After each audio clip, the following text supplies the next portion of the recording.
Voilà. Et donc, sans plus tarder, je vais vous présenter, vous introduire ce webinaire. Merci beaucoup à tous d'être présents et présentes ce midi sur votre heure de déjeuner pour partager sur un sujet qui, en tout cas, nous tient énormément à cœur. Et donc, un immense merci à Mohamed, à François, à Jean-Marc, à Anne-Denise et à Denis aussi d'être présents ce midi pour accompagner tous ces échanges et pour nous faire part de leur expérience. Donc nous, pour vous expliquer un petit peu le contexte, donc Active Action, on est une association qui a été créée en 2014 et qui vise à agir de manière systémique pour transformer la vision qu'on peut avoir d'une période de recherche d'emploi et de transition professionnelle. Et donc, pour ça, on développe et on anime des communautés d'entraide pour développer son potentiel pendant cette période de chômage. Et donc, aujourd'hui, on est à plus de 2500 ateliers animés auprès de 17 000 participants en recherche d'emploi dans une trentaine de villes. Et donc, depuis 2017, on développe des démarches d'ancrage dans des quartiers défavorisés qui sont appelés des quartiers de la politique de la ville dans le jargon, à l'échelle nationale, avec l'idée vraiment de pouvoir agir de manière systémique en créant la confiance à tous les niveaux. Donc déjà la confiance en soi, mais aussi la confiance en les autres, la confiance en l'avenir, et entre les différents acteurs qui sont impliqués dans ce changement de vision, donc non seulement les personnes en recherche d'emploi elles-mêmes, mais aussi les entreprises, les acteurs de l'accompagnement et de l'insertion, les acteurs associatifs de manière plus générale, et les politiques publiques. Donc l'idée, c'est vraiment de pouvoir faire collectif, faire système pour que chacun trouve sa place et contribue à aussi devenir une ressource de son quartier, de son territoire. Donc vraiment, on travaille sur des changements de vision, des changements de posture par rapport à soi, par rapport aux autres. Et donc, on propose un certain nombre de manières d'agir, donc non seulement l'ancrage sur les quartiers, mais également des événements inspirants, comme là, les webinaires ou des déjeuners, des ateliers de co-apprentissage, des formations qui permettent d'outiller tous les acteurs qui le souhaitent pour permettre eux-mêmes de créer des coopérations sur leur territoire et pour permettre à chacun de trouver sa place, justement. Mais aussi voilà, des accompagnements personnalisés. Et bientôt, on initie une communauté de professionnels interterritoires pour favoriser l'entraide et le partage d'expériences et de compétences. Donc on est vraiment dans un cadre très expérientiel de notre action. On apprend en faisant, on apprend par l'expérience, en combinant de la veille scientifique et du travail de terrain.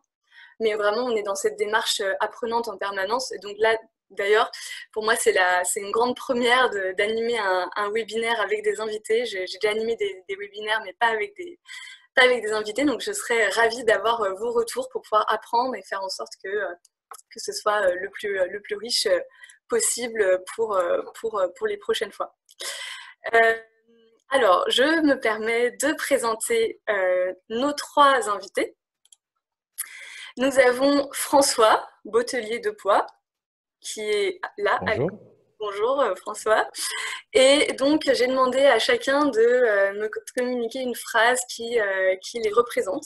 Donc François, il est le PDG de la Fabrique des territoires innovants. Et ce qui le représente, c'est qu'il existe dans ce monde pour aider les autres à grandir. Et c'est ce qui fait vraiment la cohérence entre les différentes étapes de son parcours professionnel, puisqu'il a d'abord été prof, puis maintenant il est consultant émancipateur. Et il a d'ailleurs une anecdote à ce propos, qui est que l'année dernière, il a un ancien élève de son lycée qui a candidaté pour un poste dans son entreprise, comme quoi la confiance, c'est important. Merci François pour cette présentation.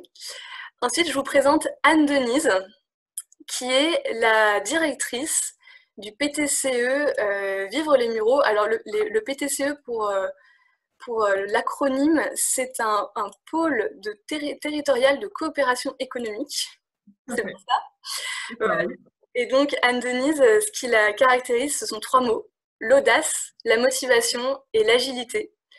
Et une anecdote qu'elle nous a partagée, c'est l'utilisation des chapeaux dans les réunions avec différents acteurs, différentes parties prenantes, différentes personnes. Et chacun choisit à l'entrée son chapeau. Donc chacun parle en son nom propre. Et quand la personne parle au nom de sa structure, alors là, elle doit mettre son chapeau. Et donc, du coup, ça a créé toujours des moments très drôles. Et généralement, la personne va chercher à abréger ce moment-là. Et donc, c'est vraiment l'idée d'actionner encore plus le pouvoir d'agir grâce à ça, parce que les personnes parlent vraiment en leur nom et s'autorisent à être vraiment présentes en leur nom. Voilà. Donc, merci beaucoup pour l'anecdote, Anne-Denise. Et enfin, je précise que Anne-Denise est aujourd'hui présente avec Jean-Marc et Denis, qui sont... Donc Jean-Marc est le pionnier du PTCE Vivre les Mureaux. Voilà, c'est lui qui a vraiment initié cette démarche sur ce territoire. Donc merci beaucoup d'être présent. Et enfin, nous avons Mohamed, qui est là, qui est le directeur du centre socioculturel Domboureau, qui se situe en Moselle, et que nous connaissons aussi très bien. Et ce qui le caractérise, c'est trois choses. Déjà, la facilité avec laquelle il crée la confiance, la spontanéité et l'humour. Et alors, son anecdote qui est très drôle, c'est qu'il est en ce moment même à table avec ses enfants qui mangent à côté. Voilà, donc c'est les joies du télétravail. Donc merci à tous d'être présents. Avant de vous passer la parole, je vais simplement introduire le sujet. Je précise aussi qu'il y aura des apports de Mélusine qui viendra aussi nous partager, donc qui est de l'équipe d'Activation et qui enrichira la discussion avec certains apports de l'initiative qu'elle mène à Haute-Pierre et Cronenbourg à Strasbourg. Et donc, expérimentation par laquelle nous avons donc du coup pu connaître Jean-Marc, Anne-Denise et Mohamed. Voilà. Alors, pourquoi Activation parle de ces sujets? Déjà parce qu'on bâtit des systèmes d'entraide pour pouvoir faire face ensemble à des situations qui sont difficiles, en l'occurrence une période de chômage. Et l'idée, c'est vraiment, au travers de la confiance, de pouvoir développer sa résilience individuelle et collective pour justement prendre sa place dans la société. Et on le voit, le monde de demain, il a vraiment besoin de l'énergie, des compétences, de la motivation, de la passion de tout le monde pour répondre aux défis collectifs qui nous attendent. Et donc, la manière de faire, c'est vraiment, au travers de la confiance, de faire en sorte que chacun trouve sa place.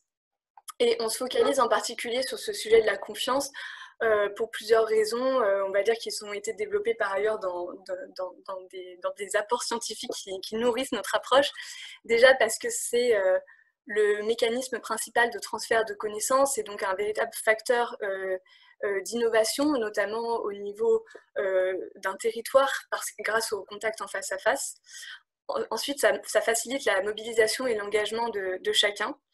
Puis, la question de la confiance permet de travailler sur la résilience tant au niveau individuel que sociétal.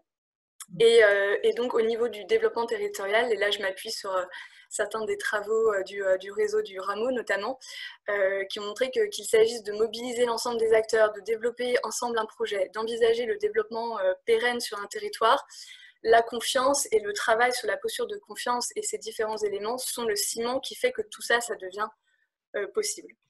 Et donc, en guise d'introduction également sur pourquoi c'est un problème actuellement et donc pourquoi on a décidé d'avoir vraiment ce thème-là mis à l'honneur, c'est parce qu'en France, on est identifié statistiquement comme un des pays les plus pessimistes au monde.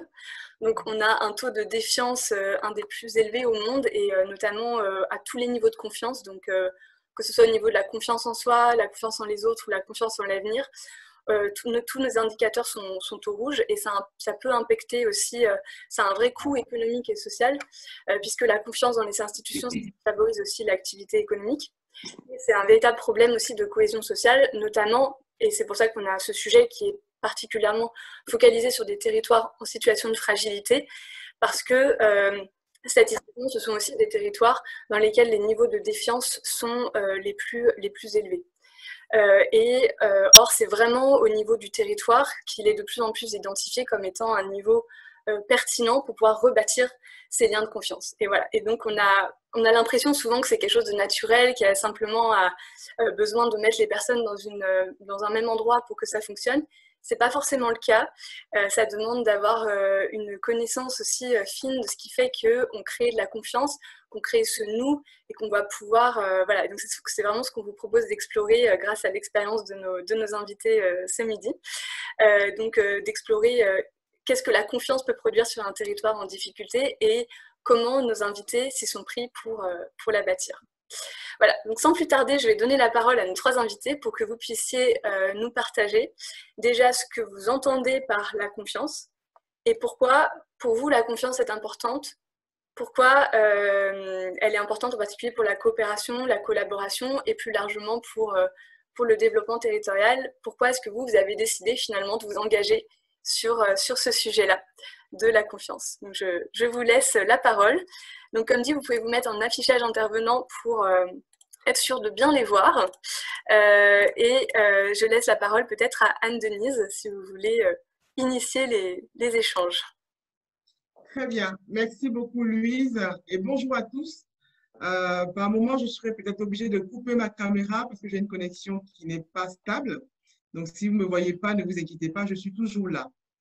Le thème de la confiance ou le sujet aujourd'hui me parle parce que je dis tout simplement qu'on ne peut pas exister dans ce monde sans l'autre. On ne peut pas avancer dans ce monde, en tout cas, sans l'autre. Et pour y arriver, il faut avoir confiance en l'autre, pouvoir compter sur lui, comme on l'a dit tout simplement. La confiance évoque l'assurance. La confiance évoque un sentiment de sécurité. La confiance, tout simplement, évoque de l'espérance ferme. Ça, c'est la définition que nous donne le Larousse. Et pour moi, ce sont des thèmes très importants, surtout dans le contexte dans lequel nous sommes. Nous prenons conscience que si nous voulons faire changer les choses, si nous voulons faire avancer les choses, il faudrait partir par la confiance. C'est vraiment le point d'entrée. Pour moi, c'est vraiment pour la réussite, il faut la confiance. Pour moi, les deux thèmes sont vraiment liés. Pourquoi je me suis intéressée à ce sujet aujourd'hui? C'est tout simplement parce qu'on a, comme tu l'as si bien dit, Louise, on est dans un environnement territorial ou environnemental avec ce pays qui est la France, où le pessimisme est grandissant. Le pessimisme est grandissant parce qu'il y a beaucoup de situations où la confiance a été mise à mal. Et du coup, quand on est déçu, on a du mal à avancer, on a du mal à construire. Le pays a besoin d'être reconstruit. Donc, on a d'abord besoin de retravailler la porte d'entrée, comme je dis, qui est la confiance. On veut véritablement avoir d'autres résultats et de nouveaux résultats. Concernant un peu nous, quand je dis nous, je veux parler du PTCE avec Jean-Marc et Jean qui sont les cofondateurs de PTCE. Ce qui nous a motivés, d'abord nous trois, c'était la confiance. Il fallait qu'on se fasse confiance déjà individuellement pour dire qu'on veut travailler ensemble. Il faudrait qu'on se fasse confiance pour se partager les idées et de pouvoir travailler ensemble. Donc pour nous, c'était capital de pouvoir partir de la confiance. Et cette confiance qui nous nourrit au quotidien, elle est appliquée aussi dans l'équipe. Denis, qui est mon collègue aussi, est là pour en témoigner. Elle nourrit aussi notre travail au quotidien et elle nous permet, comme je l'ai dit d'entrée, d'avancer, du coup, de faire face aux obstacles et de faire tomber les barrières. Donc, la confiance pour nous est très, très importante et elle va du coup avec la confiance en soi. Parce qu'on ne peut pas avoir confiance en autres si on n'est pas nous-mêmes amenés à avoir de la confiance en soi. Et pour moi, la confiance en soi, c'est tout simplement réaliser qu'on a un pouvoir d'agir, de réaliser qu'on a en nous des ressources, de réaliser qu'on a en nous une capacité de faire bouger les choses. Et c'est comme ça que je pense qu'on pourra reconstruire un beau monde, un peu notre monde de rêve. D'entrée, c'est ce que je dirais. Merci beaucoup Anne-Denise. Je vais peut-être passer la parole à Mohamed pour qu'il nous partage pourquoi c'est important pour lui ce sujet et ce que tu entends par le sujet de la confiance. Après tant d'éloquence d'Anne-Denise, c'est difficile de faire la continuité, mais on va essayer d'être à la hauteur. Bonjour à tous, ravi de faire votre connaissance. En tout cas, moi, quand on m'a abordé sur ce sujet-là, c'est vrai que c'est quelque chose qui, pour moi, c'est ma base de travail. et c'est ma base de travail sur tous les pans de ma vie, qu'ils soient professionnels ou qu'ils soient privés. La confiance, pour moi, que ce soit dans une relation amicale ou dans une relation professionnelle, c'est ce qui régit ma vie. Et je pense que la confiance, Anne-Denise disait, c'est aussi une partie où on donne de l'assurance, ça crée de l'assurance, ça crée du confort dans une relation professionnelle ou amicale. Mais pour moi, ça va bien au-delà, puisqu'on est dans une situation où, pour travailler sur un bout de chemin, que ce soit dans une relation privée ou une relation professionnelle, c'est cette confiance-là qui permet de garder sur du long terme. Si on veut un CDD ou un CDI dans une relation. Voilà. Moi, j'opte plutôt pour les CDI, plutôt pour les CDD. Voilà. En tout cas, par rapport à ce qu'on a construit, nous, sur notre territoire, la base de la confiance, elle se joue à tous les niveaux, que ce soit avec la mairie, où chaque année, je demande officiellement à ce qu'on m'accorde une année de confiance supplémentaire par rapport au travail qui est fait. Ça, c'est déjà acté et c'est régulièrement comme ça. Aussi par rapport au CA, où mon président m'accorde sa confiance une année de plus, hein, même si je suis salarié en CDI, mais j'ai besoin, moi, de cet aspect-là. Et bien sûr, 99% de notre travail, c'est le public auquel on a, où il y a ce lien de confiance à travailler avec eux. C'est quelque chose qui a l'air facile quand on le dit, mais qui met du temps à se construire. Ça se construit par des étapes, par des petites choses, par des petits gestes, par des petits mots, par des environnements positifs. Voilà. Et alors, je ne vais pas tous vous inviter, mais vous êtes tous cordialement invités au centre social. Le bâtiment a été adapté pour justement créer ce climat de confiance et qui est un accueil apaisé. Un accueil, vous voyez, on a l'environnement physique qui règle 80% des problèmes, c'est-à-dire que quand on vient, on se sent bien. Et je pense que la posture déjà est très importante, plutôt que d'être dans quelque chose d'assez austère, de froid, qui n'est pas chaleureux, ou bien de recevoir les gens autour d'une table dans une salle de réunion, c'est un peu austère et c'est très professionnel. Moi, j'essaye d'enlever tout ça. Moi, les 3/4 de nos réunions, elles se passent autour de chaises, de canapés Ikea, pour ceux qui connaissent. C'est une belle pub pour cette structure, mais en tout cas, vous voyez un petit peu l'esprit. Et l'idée, voilà, c'est ça, et puis autour d'un café. La confiance qu'on essaie de construire avec les gens, elle ne doit pas être trahie. Ça veut dire que quand on la donne et quand elle est transmise, c'est quelque chose, je veux dire, c'est quelque chose pour moi d'essentiel dans la relation et pour pouvoir travailler sur quelque chose. Un projet qui est construit avec quelqu'un, et là on va parler après plus de détails sur le territoire par rapport à un partenariat qui soit professionnel ou qui soit avec des habitants, il doit être posé et accrebouté sur des bases essentielles de relations de confiance. Et cette confiance-là, elle ne se construit pas avec du savoir-faire, pour moi. Elle se construit avec du savoir-être. Et le savoir-être, c'est ce qui entame la relation pour aller vers du savoir-faire. Parce qu'on peut être le meilleur professionnel du monde. Si la relation de confiance ne se crée pas, on n'arrive pas à construire sur du long terme et c'est la difficulté. Voilà. Merci beaucoup, Mohamed. Je suis dans les temps, ça va? Je suis dans les temps? Oui, parfait, vraiment, c'est impeccable. Je vais laisser François prendre la suite pour nous expliquer pourquoi cette notion est importante selon lui. Bah déjà, effectivement, c'est difficile de parler après Anne-Denise et Mohamed, dont je partage évidemment les propos. Alors nous, on a une partie de notre matériel qui vient de ce même magasin, mais une partie qui vient de la rue aussi. On a pas mal de récup parce que ça marche aussi bien de se retrouver autour d'éléments qu'on a trouvés dans la rue. Même si on n'est pas un centre social, mais une entreprise, l'objectif est le même. Hein. Quand il s'agit de réunir des gens, on n'est pas obligé de dépenser des milliers d'euros dans un aménagement très coloré, on peut aussi faire les choses soi-même. Donc la confiance, oui, c'est fondamental. Qu'est-ce que c'est pour moi? La confiance, c'est considérer que l'autre, Anne-Denise a beaucoup utilisé ce mot de l'autre, a toute légitimité pour agir, pour faire, pour dire. Donc l'autre a le droit de parler. Et en disant que l'autre a le droit de parler, je dis aussi d'ailleurs que moi, j'ai le droit de parler. Donc on a confiance en les autres et on a confiance en soi et c'est ce qui se permet du coup à chacun de donner son plein potentiel. C'est pas facile, selon la posture qu'on a, c'est pas facile. Moi je suis dirigeant d'entreprise, donc je porte une responsabilité. Pour autant, quelqu'un qui vient d'arriver dans l'entreprise a-t-il toute capacité à agir, dire et faire? Moi, je pense que oui, en fait. Hein, dans un cadre qui est donné, effectivement, quand on donne la capacité aux gens de faire, alors on peut leur faire confiance. Et on peut le dire dans l'autre sens, quand on fait confiance, il faut donner aux gens la capacité de faire.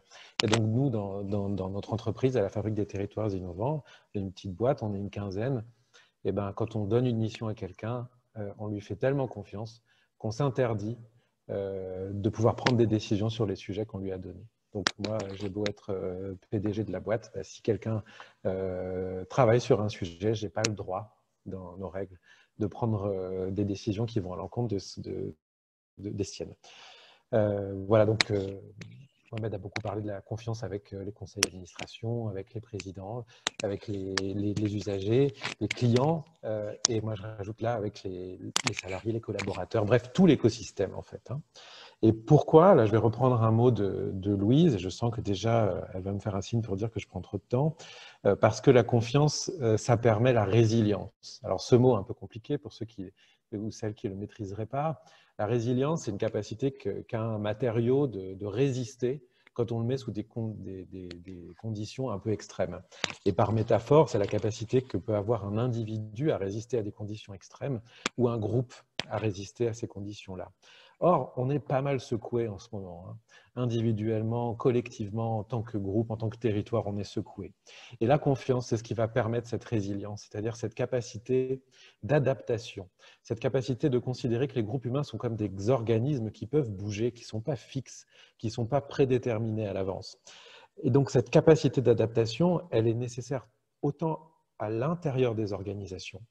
Il faut se faire confiance au sein des entreprises, au sein des organisations, au sein des collectivités, les uns et les unes avec les autres, pour agir, parce que ça va permettre à ces organisations elles-mêmes de bouger et de s'adapter.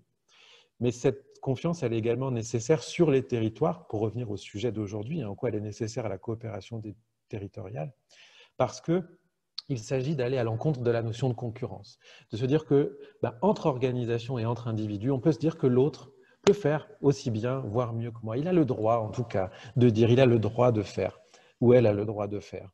Donc, c'est penser davantage la stratégie comme quelque chose de collectif, et pas même qu'un territoire devrait être en concurrence avec un autre territoire. Pour faire une métaphore, en Europe, on a tendance à considérer que la stratégie d'entreprise ou territoriale, c'est un peu comme un jeu d'échecs. C'est-à-dire, il faut se battre pour faire tomber le roi en face.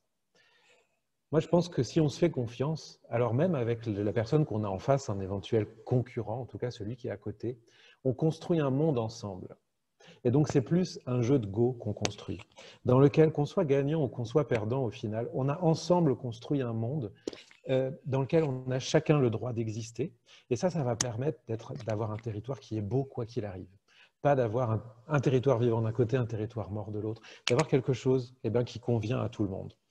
Donc voilà, la confiance, je vais vite. La confiance, elle permet à chaque individu et à chaque organisation d'être au maximum de ses capacités, parce que c'est autoriser les autres à s'exprimer, et donc s'autoriser soi-même à s'exprimer, à exprimer ses savoirs, à exprimer ses compétences, et donc à être performant socialement, environnementalement et d'un point de vue économique. Voilà. Merci beaucoup François. Ce que je retiens un petit peu de ces échanges, c'est aussi la question de l'intention, c'est-à-dire de la vision qu'on a par rapport aux autres, c'est-à-dire d'avoir vraiment cette intention, on va dire cette vision que tout le monde peut vraiment apporter et que tout le monde a toute légitimité pour agir, pour parler, comme tu dis, etc. Est-ce que c'est bien ça, si je résume un petit peu ce que vous avez dit? Je crois qu'on disait tous les trois à peu près ça. Ok, merci beaucoup pour... Louise, tu as coupé ton micro. Oui, tout à fait. Ça ne marche pas si je ne mets pas mon micro. Je vous remercie vraiment pour ces partages. Et du coup, ce qui nous intéresse aussi, c'est de savoir, vous, de votre expérience par rapport à ce que vous vivez, qu'est-ce que, après des années justement de construction de confiance, après tout ce temps, cette patience que vous avez développée pour bâtir la confiance, qu'est-ce que ça permet en termes de développement territorial? Quels sont les fruits de cet arbre de la confiance, si on peut parler comme ça? Qu'est-ce que le fait de bâtir cette confiance patiemment a eu comme effet dans vos différentes expériences? Et voilà comment se passent actuellement les dynamiques dans lesquelles vous êtes impliqués. Je vais peut-être laisser Anne-Denise, Jean-Marc ou Denis prendre la parole pour nous partager l'expérience des Mureaux. Et peut-être nous dire aussi, pour ceux qui ne savent pas, où sont les Mureaux. Je voulais juste rajouter par rapport à ce qui… Dans les Mureaux, hein, c'est en banlieue parisienne, en 78, près de Poissy, entre Poissy et Mantes. Voilà. Je voulais juste rajouter par rapport à ce qu'on disait sur la confiance que ça demande, ça doit être basé aussi sur ça basé et implique la transparence. C'est-à-dire qu'il faut aussi qu'il y ait une certaine circulation de l'information et ça, je pense que c'est très important, et aussi faire la différence entre l'individu et ses rôles ou redevabilités au sein de l'organisation. Par exemple, chacun peut faire des erreurs, mais ça n'empêche pas qu'on peut garder tout à fait une pleine confiance à quelqu'un, même si dans son rôle, il a pu commettre une erreur, mais en tant que personne, voilà, on peut aussi dissocier les deux. Il y a deux choses qui peuvent être assez importantes parfois, de dissocier deux choses. Voilà. Merci beaucoup. Et je pense c'est sûr que sans confiance, on ne peut pas mener des projets à long terme, puisque tout, c'est ce que Anne-Denise va sûrement souligner, c'est que tout est basé sur l'humain au niveau des territoires, par une interconnaissance des citoyens et des acteurs qu'on engage dans notre transition sociétale. Et du coup, c'est quelque chose qui demande beaucoup de temps à construire, parce que simplement, c'est de la patte humaine qu'il faut développer, quoi. Voilà. Merci beaucoup. Merci beaucoup Denis pour tout ça. Je pense qu'on aura l'occasion de l'approfondir encore plus quand on parlera de la question des violences. Et là, je crois que tout le monde est très impatient aussi de savoir du coup passe sur vos territoires, qui fait qu'on vous a invité ce midi et qui fait que vous êtes finalement si inspirant sans pression.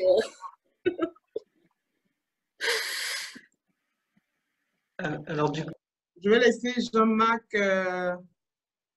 introduire et après je présenterai des projets sur lesquels on va travailler. Je pense que ce serait intéressant pour l'ensemble des participants de comprendre un peu, en tout cas concernant le PTCE, comment nous sommes arrivés à faire naître sur un territoire comme le Mureaux un regroupement tel qu'un PTCE. C'est vraiment le socle de la confiance. Mais comme c'est l'initiateur qui est aussi là, il nous fait l'honneur d'être là. Je voudrais que voilà, tout le monde puisse partager aussi son expérience. Donc Jean-Marc. Voilà, et ça fait le lien du coup avec ce que Denis disait de cette confiance à l'individu. En fait, donc pour ma part, je suis directeur d'une structure d'insertion et on remet en emploi des personnes. Et en fait, on remet 30 personnes en emploi à peu près chaque année. Et on s'est rendu compte que pendant qu'on faisait ça, sur le territoire, il y avait le double ou le triple qui perdait son emploi. Donc c'était un peu un électrochoc il y a 3-4 ans de découvrir ça. Et puis on s'est rendu compte que la ville, les Mureaux, vous avez sans doute entendu parler sur BFM Paris ou d'autres chaînes, eh bien, en fait, avait tous les symptômes d'une personne en insertion. Mauvaise image de soi, mauvaise image des autres sur la ville, donc les gens ne venaient pas sur la ville, cumul de problèmes, enfin voilà, on avait exactement cette problématique-là. Et du coup, l'intuition, c'était de se dire si une ville a les mêmes symptômes qu'une personne, si en faisant confiance à des gens en insertion, on arrive à les remettre debout, peut-être qu'en utilisant la même méthodologie sur une ville, la ville va réagir pareil. Et on a commencé de tester, donc ça veut dire qu'au lieu de partir d'un diagnostic de territoire négatif, où on voit ce qui ne va pas, et on essaie de le corriger, et en fait quand c'est trop lourd, on s'effondre, parce que il y a tellement de choses qui ne vont pas. On part à l'inverse de qu'est-ce qui marche, quels sont les atouts du territoire, quelles sont les valeurs, les compétences, et puis on va les éclairer, les renforcer, les faire grandir. Et en fait, d'un seul coup, ça va prendre toute la place. Et donc, on est vraiment sur de la confiance parce qu'on va partir de l'a priori qu'en fait, il y a des belles choses sur la ville, alors que quand on interroge les gens, la première chose, ils disent c'est nul, au Mureaux, il n'y a rien de bien. D'accord, mais quand même, si on va devenir touristique, et donc qu'est-ce qu'il y aura à voir et à faire? Et du coup, ce changement, cette confiance-là sur une personne ou sur un territoire a vraiment fait une différence. Et je laisse Anne-Denise pour la suite.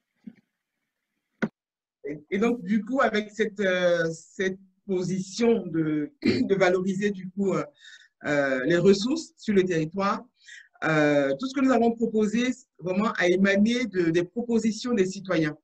On n'est pas venu comme, excusez-moi le terme, des bons dieux en disant on va vous tout changer, mais on est parti sur qu'est-ce que vous souhaiterez voir. Donc, quelles sont les ressources que nous avons sur lesquelles on peut s'appuyer pour avancer. Parce que quand on présente le territoire minoritaire, comme a dit Jean-Marc, c'est toujours la banlieue où il ne faut pas être. Mais nous, on dit au contraire, c'est là où il faut être. Et on a fait un travail où on a rencontré différents habitants, des associations, des citoyens. Et la question, c'était, imaginons ensemble notre ville de rêve. Qu'est-ce qu'on voudrait voir dans notre ville? Et donc, les idées ont fusé, on en a eu 280 à peu près. Et on les a classées en 3 grands axes, qui sont aujourd'hui nos axes de travail. Et le premier axe, c'est l'axe du bien vivre ensemble. Pour présenter un peu le territoire des Mureaux, nous sommes une ville de 32 000 habitants, nourrie de plus de 100 nationalités différentes. On a une histoire avec l'usine Renault qui fait que ces différentes nationalités se sont retrouvées ici et nous sommes, en guillemets, obligés de vivre et de vivre en paix.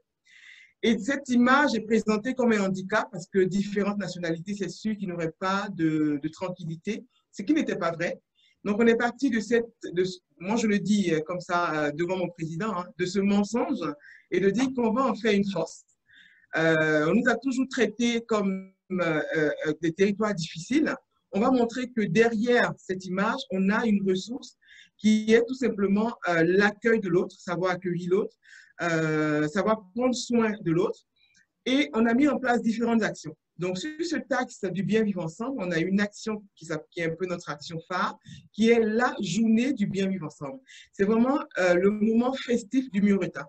Ça s'organise de façon annuelle dans une grande salle de fête prêtée par la mairie, où tous les habitants des Mureaux, tous les citoyens, tous les acteurs du territoire se retrouvent et on apprend à se connaître, on apprend à faire tomber les barrières, on apprend tout simplement à découvrir l'autre dans la bienveillance, bien sûr.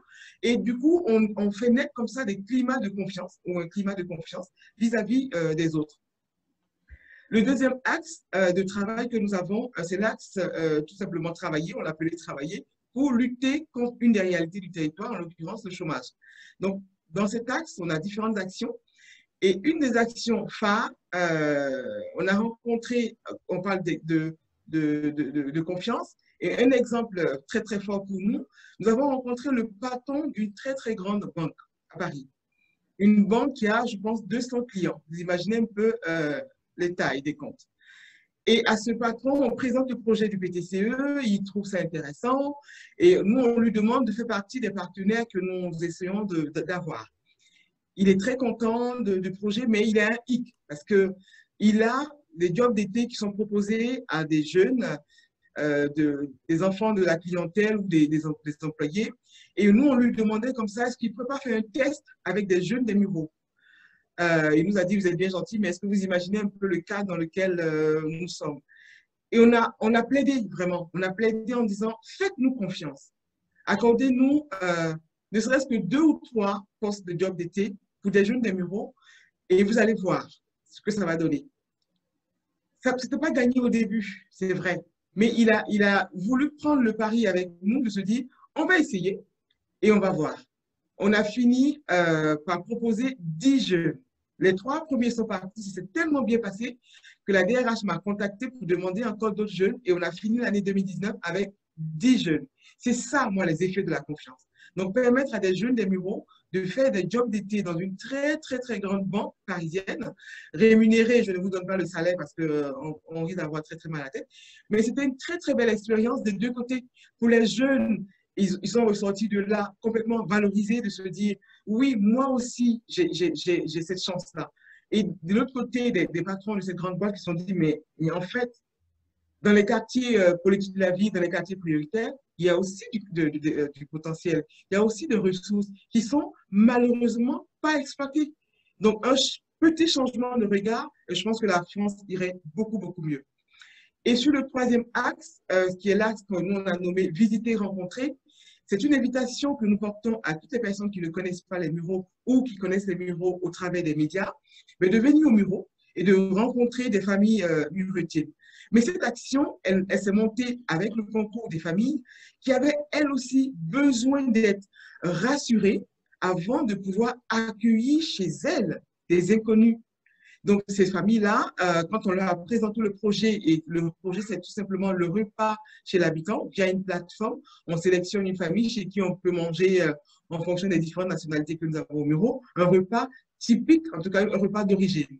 Donc, à ces familles-là, on présente le projet, et c'est des mamans, pour la plupart, que nous avons recrutées dans un premier temps, pour qui faire la cuisine, c'est très facile. C'est tous les jours qu'elles font la cuisine. C'est tous les jours qu'elles font des repas que nous, on ne connaît pas, parce que c'est des repas d'origine. Donc, on ne leur demande rien. Mais elles avaient besoin d'être rassurées pour ouvrir leur porte. Donc, on a fait ce gros travail pour les mettre en confiance. Et ensuite, elles ont accepté de jouer le jeu parce qu'on commence comme ça, comme l'a dit, si bien dit Mohamed, c'est par étapes la confiance. Donc, on commence d'abord par un petit pas et elles ont joué le jeu, elles ont accepté de commencer avec nous cette aventure et elles en sont fières. Elles en sont fières parce que ce qu'elles savent faire, donc faire la cuisine, est vu autrement pour ces personnes qui viennent manger chez elles se sentent valorisées. Et c'est très important dans la confiance, la valorisation aussi à sa place. Donc, je dirais comme ça que nous, nous avançons vraiment avec la confiance parce que c'est cela qui permet à tout un chacun de trouver sa place et de se sentir considéré et d'avoir envie d'avancer ensemble dans cette dynamique que nous écrivons sur les Mureaux. Merci Anne-Denise pour tous ces partages et pour l'explication vraiment de ce que vous faites avec le PTCE et de voir ce que la confiance peut produire. C'est vraiment très inspirant et c'est super parce que je vois que sur le chat, vous échangez vos initiatives et vos contacts et je sais qu'il y a plein de belles initiatives qui sont présentes aujourd'hui, donc n'hésitez pas. Et je vais donc laisser la parole à Mohamed pour nous parler de ce qui se passe sur Omburo.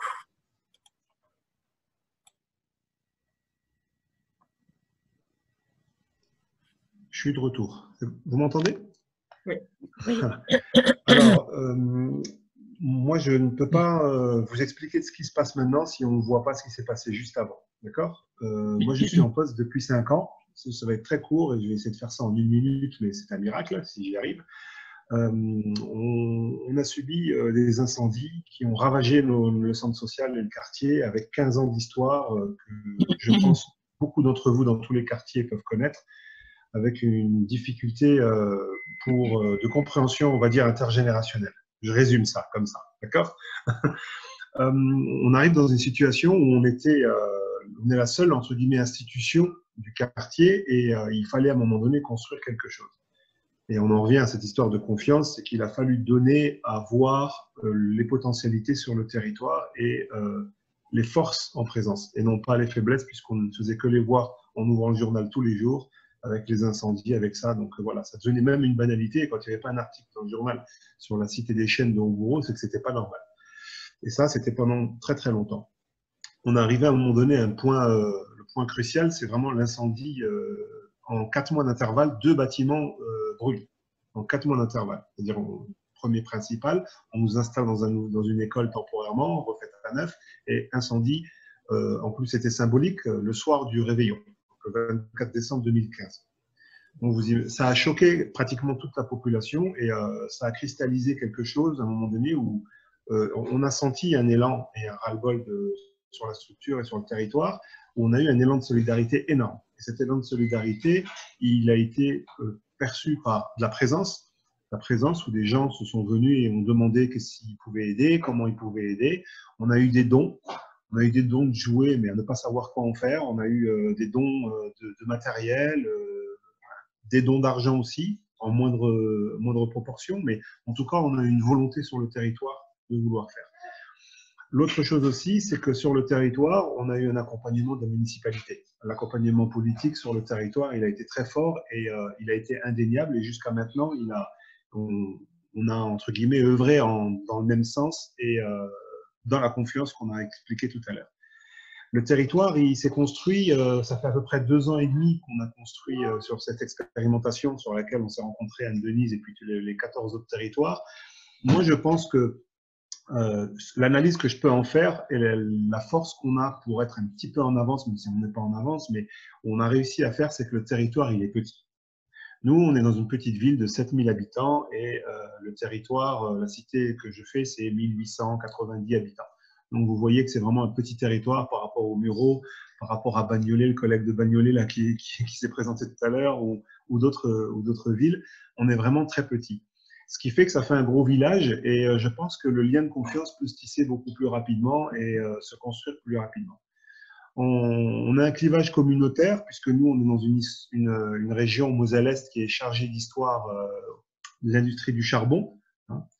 J'aime raconter aussi que souvent, si la France a réussi, c'est grâce au charbon d'ici. Donc, industriellement parlant, la France est devenue ce qu'elle est devenue grâce au charbon et aux travailleurs qui ont, pour certains, mort en Moselle et qui ont construit et fait vivre toutes les industries de France sur les 150 dernières années, voire plus.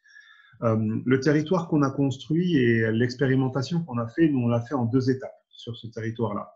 Le centre social a voulu d'abord travailler sur créer un réseau de partenaires et créer justement cette confiance avec les partenaires pour pouvoir travailler ensemble. Et sortir un petit peu, François a dit tout à l'heure, quelque chose de très intéressant sur cette logique de concurrence. C'est voilà, si on travaille ensemble, on est ensemble, même si on a un public qui est des fois similaire sur certains temps, c'est au bénéfice du territoire et au bénéfice du public qu'on a et pas au détriment de son budget. Et ça, c'est des choses qui ont été construites sur les 4 ou 5 dernières années où il y a effectivement ces relations qui se sont créées et qui ont construit et contribué à dire « moi, je veux travailler avec toi » ou bien « moi, je veux contribuer avec toi sur une action ou un tel ».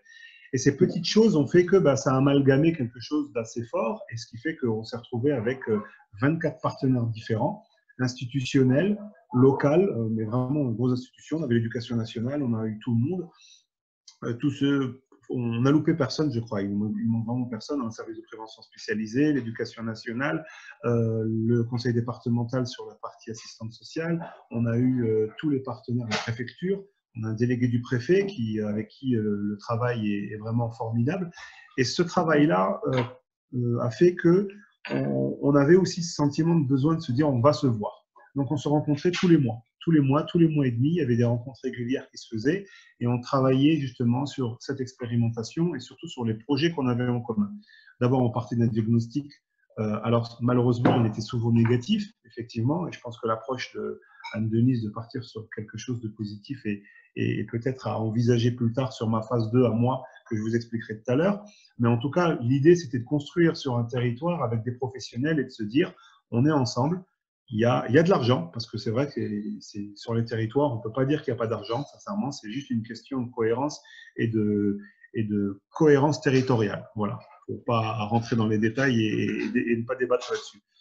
Même si je peux aussi débattre et en parler pendant 1 heure. Mais en tout cas, l'idée à un moment donné, c'était de dire comment est-ce qu'entre professionnels, on peut être plus fort ensemble et surtout être chef d'orchestre en étant tout seul sur un territoire, c'est de dire à un moment donné, tout seul, on ne peut pas y arriver. Donc, on a besoin vraiment d'avoir un appui technique derrière de tous les professionnels. Ça, c'est la phase 1. Depuis 2 ans, on est en phase 1 où on arrive à construire cette confiance, où on arrive à construire avec les professionnels une relation constructive.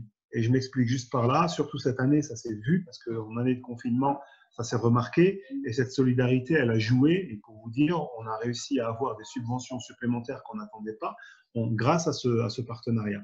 On a réussi à avoir un appui technique et financier grâce à ce partenariat. Et je pense que si ce partenariat n'existait pas, on n'aurait pas eu cette année 2020 qu'on a réussi à passer, entre guillemets, entre les mailles du filet, on a réussi à construire quelque chose. Entre les 2 confinements, on a eu à peu près un semblant de travail normal, mais début d'année et fin d'année, je pense que pour tout le monde, ça a été très, très difficile. Et l'année prochaine, on va voir la situation. Je m'arrête là où on fait la phase 1 pour la prochaine fois, pour tout à l'heure. parce que c'était pas. Je vous avais promis que 5 minutes, ça suffisait pas. Hein. Mais c'est important d'expliquer que moi, les étapes, c'est 2 étapes différentes. Tout à fait. Là, par rapport à ce qui est expliqué, c'est souvent vous avez un amalgame ou vous avez des partenaires entre guillemets institutionnels locaux avec des habitants. Moi, pour l'instant, je n'ai pas encore ces habitants-là. Ces habitants-là, moi, ils font partie de mon comité d'usagers avec lequel je travaille, le conseil citoyen avec lequel on actionne beaucoup d'activités normales du centre social. Mais si vous voulez, le public est déjà là. Mais l'idée, c'est d'intégrer maintenant la phase 1, c'est-à-dire les partenaires qu'on a, et de les intégrer avec des habitants pour pouvoir construire quelque chose. Et peut-être pourquoi faire cet exercice de chapeau qui m'intéresserait super bien, comme Denise, et voir la pertinence de se dire est-ce qu'on va mettre le chapeau ou est-ce qu'on ne va pas le mettre lorsqu'on va débattre sur ces moments-là, quand il y aura les 2 fusions. Parce que là, les enjeux ne vont pas être les mêmes. Hein, quand vous allez mélanger des gens qui viennent. Alors, moi, je pense que la mayonnaise prendra parce qu'il y a ce travail depuis 2 ans qui est fait, mais on ne sait pas vers où aller. Sincèrement, pour moi, c'est encore une année, c'est une petite interrogation qu'on essaie de construire et qu'on espère positive pour la suite. Et je m'arrête là. Et il y a quand même une curiosité dans le chat de connaître l'étape 2, donc si jamais tu veux bien prendre 1 minute ou 2 pour nous en dire plus. Alors, la deuxième étape, elle commence tout de suite. Elle aurait dû commencer normalement sur cette fin de trimestre-là. C'était prévu cette année, mais bon, le Covid a fait qu'on a complètement décalé notre programme. On se réunit l'année prochaine, le 10 décembre, on va préparer justement l'étape de l'année prochaine, de construire avec le public déjà un grand temps fort pour essayer de, entre guillemets, de cibler, même si on connaît déjà les gens, qui sont personnes ressources sur le territoire. D'accord. C'est des gens qui comptent. Alors, pour ceux qui connaissent l'IRDSU, on a participé il y a 4 ans à une campagne où on a tous sur chaque territoire, dans le quartier, dans un blog, dans un hameau, des personnes qui sont là, qui pèsent et pourtant qui ne sont pas institutionnalisées, qui donnent un coup de main aux voisins, qui sont là pour porter la parole, pour porter secours, pour aider. Et c'est des gens qui font ça de façon complètement altruiste et qui sont complètement désintéressés. C'est ces gens-là qu'on a réussi à cibler ces dernières années, c'est ces gens-là qu'on va intégrer dans la phase 2.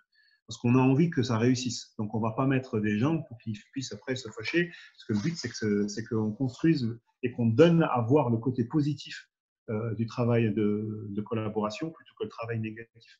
Donc, l'idée en phase 2, c'est vraiment de construire quelque chose, de se donner des temps forts pendant au moins 1 an, de rencontrer et de construire pour faire ce qu'on a dit tout à l'heure, poser ce cadre de confiance qui soit avec les institutions et avec les habitants pour pouvoir après travailler sur un autre projet. Et ça, c'est le projet qui arrive aussi.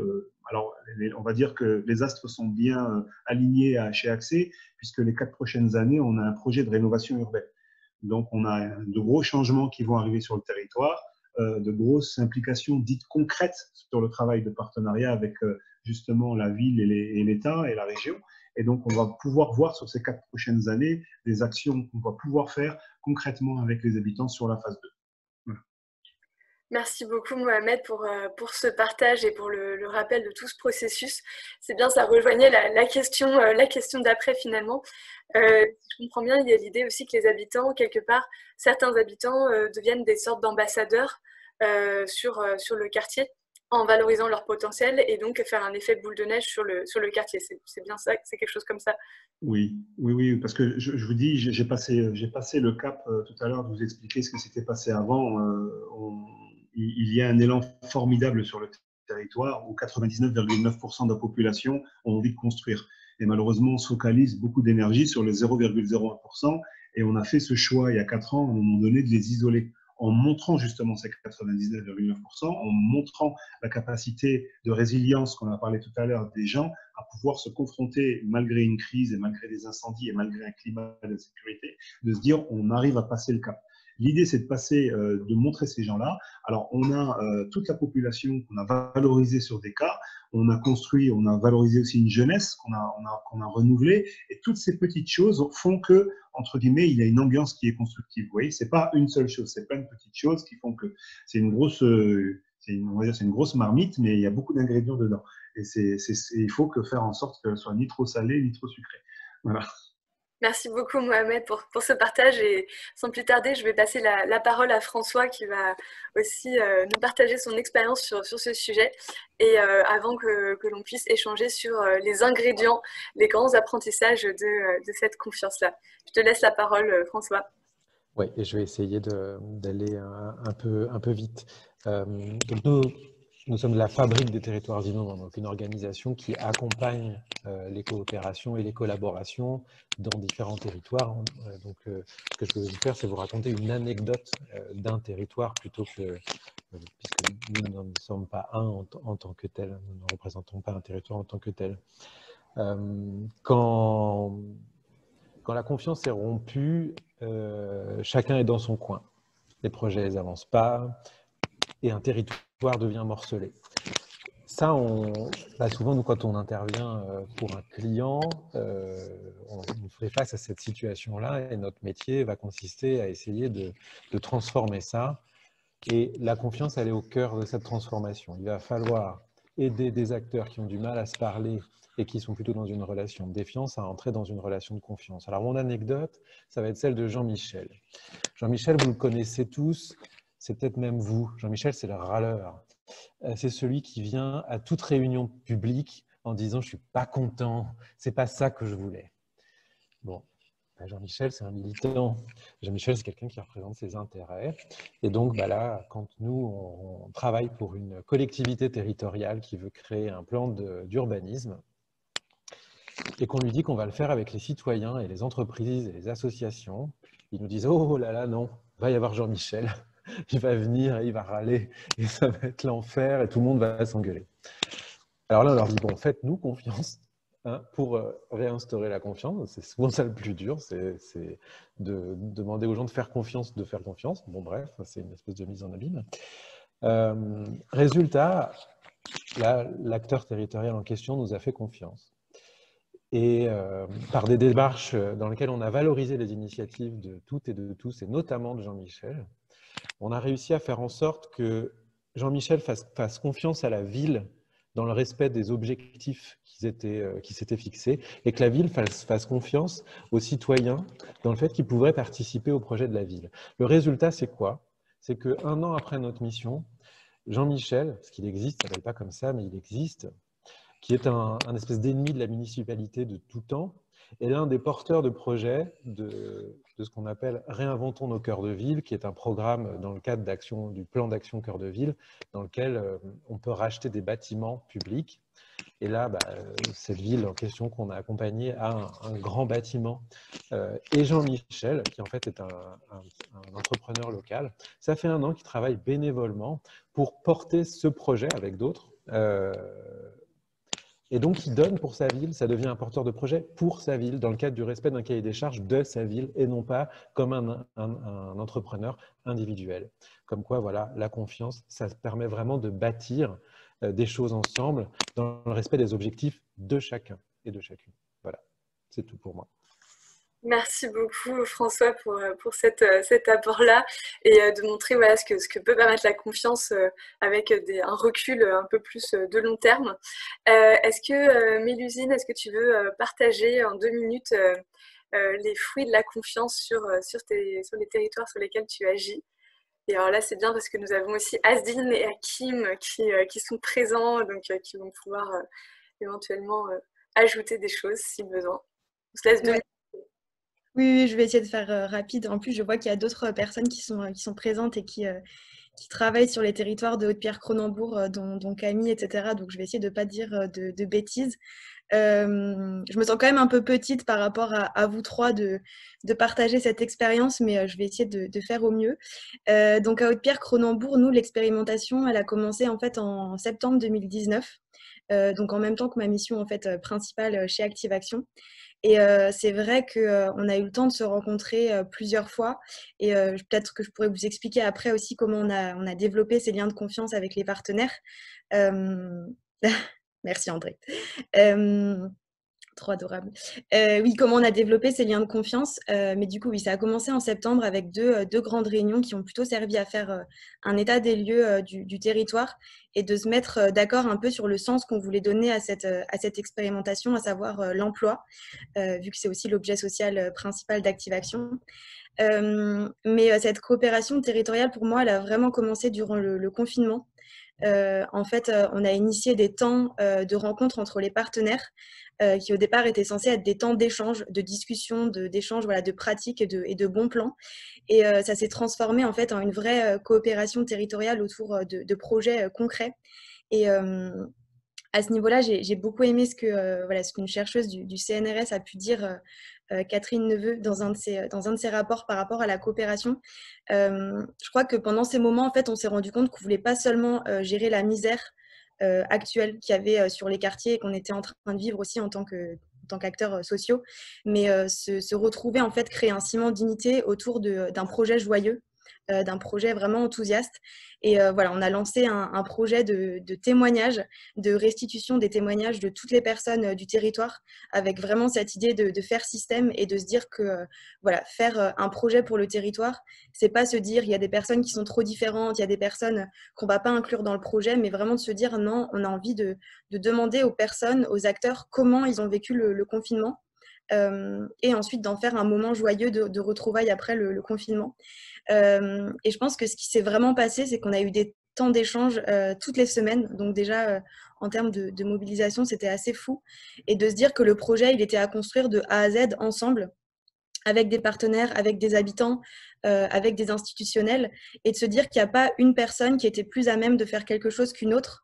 De se dire que si on faisait une demande de subvention, ce qui a été le cas, c'était de la faire ensemble, de la rédiger ensemble, de réfléchir ensemble à son contenu, que l'organisation même du jour J, d'installer les cadres, parce qu'il y a une photographe qui est venue du coup prendre les portraits de tout le monde, c'était à faire ensemble.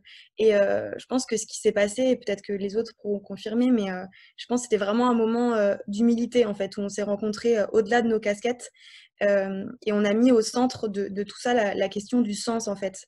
De se dire voilà, on a bâti une confiance, on a bâti des liens interpersonnels, on commence à se connaître, mais on fait tout ça pour un sens qui est plus grand, et c'est peut-être une première voilà, pour le territoire de faire ça tous ensemble. Et où on en est aujourd'hui, c'est qu'on est en train de co-construire un deuxième projet territorial, d'un projet pour les femmes, à destination des femmes. Et là encore, en fait, ça fait quelques fois qu'on se rencontre toutes les semaines, alors que tout le monde a beaucoup de choses à faire. On est en train de déposer de façon commune un dossier au contrat de ville. Et voilà, là aussi, c'est de se dire que chacun doit donner son avis, que c'est de la confiance commune qui a permis ce type d'échange, ce type de faire système, voilà, et de rêver grand ensemble. Voilà, donc on est sur 2 territoires, nous, Haute-Pierre-Cronenbourg, et on arrive à associer maintenant voilà, le deuxième territoire qui est Cronenbourg pour ce projet. Donc, voilà, il va y avoir 3 mois de co-construction active et 4 mois de programme aussi pour les femmes. Et l'idée d'insuffler en fait ces valeurs-là aussi dans le programme, et que les femmes elles-mêmes se réunissent en fait autour de projets collaboratifs pour l'emploi et pour voilà, que chacun puisse jouer son rôle. Et voilà, j'ai essayé de faire très très vite. Je vous laisse. Oui, Cronenbourg et non Cronenbourg comme la brasserie, comme le souligne Hakim, ce n'est pas une bière, c'est bien le nom d'un quartier. Merci beaucoup Mélusine pour ces quartier qui a néanmoins donné le nom à une bière. Oui, tout à fait. Mais effectivement, il y a une différence. Alors, donc Mélusine, tu as des questions dans le chat si tu veux répondre directement. Et donc n'hésitez pas vraiment à poser vos questions et si jamais il y a des réponses qui peuvent être apportées par les différents intervenants en direct, ce sera super. Et ce que je vous propose maintenant, c'est que vous puissiez tous nous partager. Donc, nos invités vont partager quels sont les grands apprentissages finalement que vous avez faits. Quels sont pour vous, selon vous, les ingrédients qui ont permis cette confiance-là, qui ont permis de construire cette confiance, et vraiment même dans le détail de ce qui a permis cette confiance et de ce qui a permis cette coopération. Et aussi, si vous pouviez nous partager des difficultés, des échecs que vous avez rencontrés au cours de ce chemin qui est loin d'être un long fleuve tranquille, et de nous dire voilà, qu'est-ce que vous auriez fait différemment par rapport à ça. Et enfin, voilà, mais je vous partagerai la fin après. Donc, déjà, si vous pouviez commencer à nous partager, alors, je ne sais pas si les Mureaux, vous voulez commencer sur ce sujet.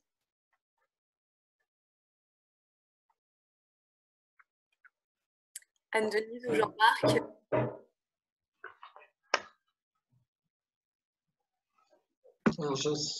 Anne-Denise, je crois que ton micro n'est pas allumé. Alors oui. Louise, oui, je ne vous vois plus.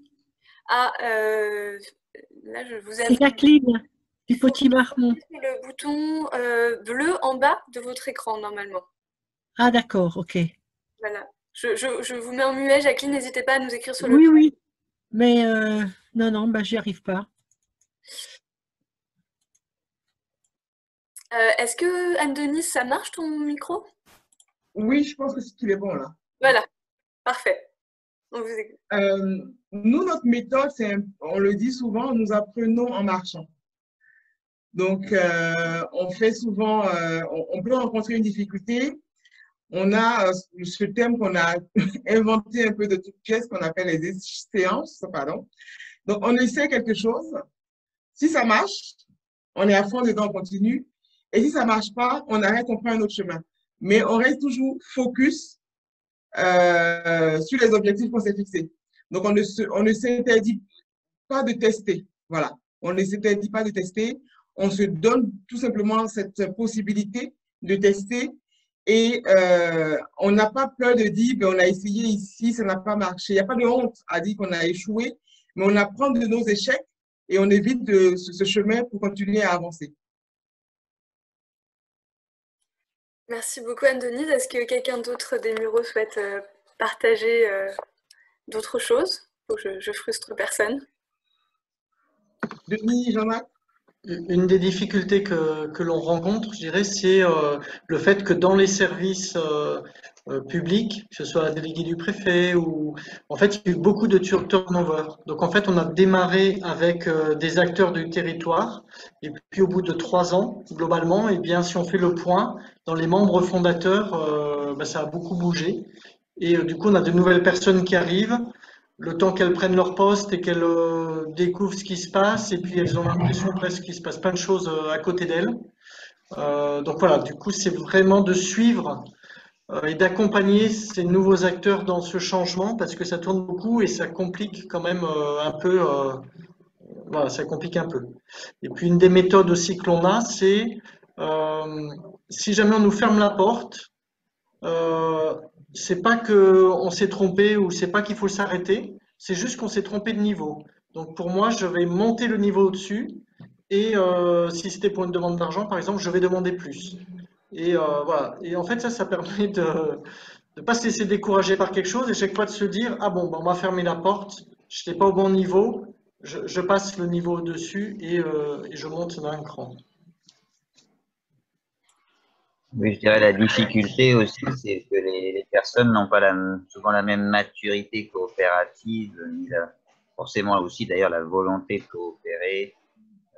Voilà, parce que certains acteurs ont des positions un peu, voilà, ils croient qu'ils ont leur position acquise et la difficulté d'un catalyseur territorial, c'est ça aussi, c'est de ne pas faire peur avec un rôle de liant. Donc, du coup, on est obligé beaucoup de dialoguer, de revenir, de montrer qu'on est au contraire là, pas pour prendre la place des gens, mais au contraire pour augmenter même leur efficacité ou leur efficience. Voilà, qu'ensemble, on fera mieux et on ira plus loin. Ça, c'est pas toujours évident parce que il y a plein d'acteurs, aussi bien tant au niveau humain que organisationnel, que politique, où on ne sait pas dans notre culture. Donc, il y a une certaine logique de compétition.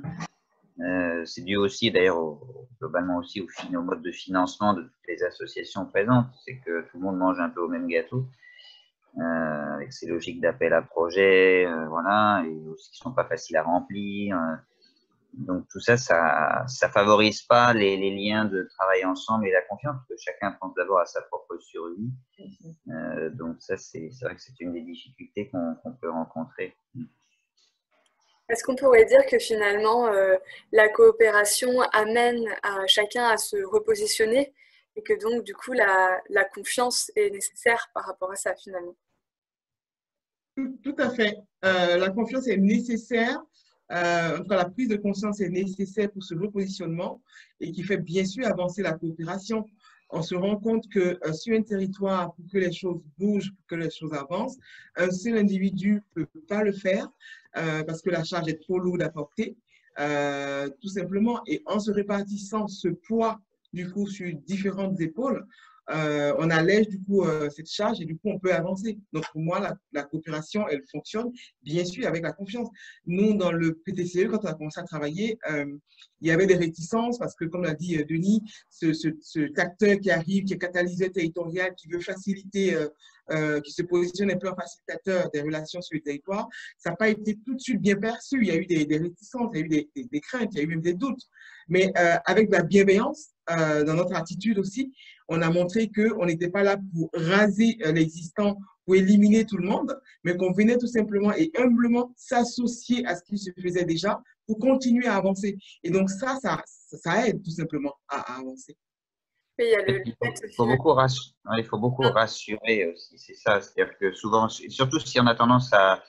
C'est la réalité, parfois, c'est vrai qu'on peut faire mieux que d'autres personnes. Et du coup, voilà, il ne faut pas les braquer en disant, voilà, on fait mieux que vous, ou alors vous devriez faire ça. Bon, c'est vrai que c'est pas toujours délicat parce que on a un peu ce rôle de poil à gratter. Donc c'est vrai que on bouscule des choses qui ont parfois été des croyances qui sont établies et c'est vrai que c'est pas toujours facile, même si on est bienveillant, ça met du temps. Voilà, ça met du temps. Merci beaucoup pour vos apports. On va peut-être laisser Mohamed et François réagir par rapport à cette question et peut-être en passant répondre aussi à une question qui a été posée qui est quels sont selon vous les indicateurs qui pourraient signaler qu'un climat de confiance s'installe ou s'est installé sur un territoire, si jamais vous avez des éléments par rapport à ça et par rapport aux ingrédients qui vous semblent importants de considérer. Si je peux me permettre, je vais faire une réponse packaging. Juste pour rappeler ce que j'ai dit, dans la coopération des partenaires qu'on a, dès le début, la règle, elle était claire, c'est que les gens qui étaient là étaient en capacité de pouvoir décider. D'accord? Soit hiérarchiquement, soit en tout cas par rapport à leur mission qui venait, ils devaient décider. C'est-à-dire qu'on ne pouvait pas avoir des gens qui étaient des partenaires locaux ou institutionnels, mais qui étaient là juste pour faire de la représentation.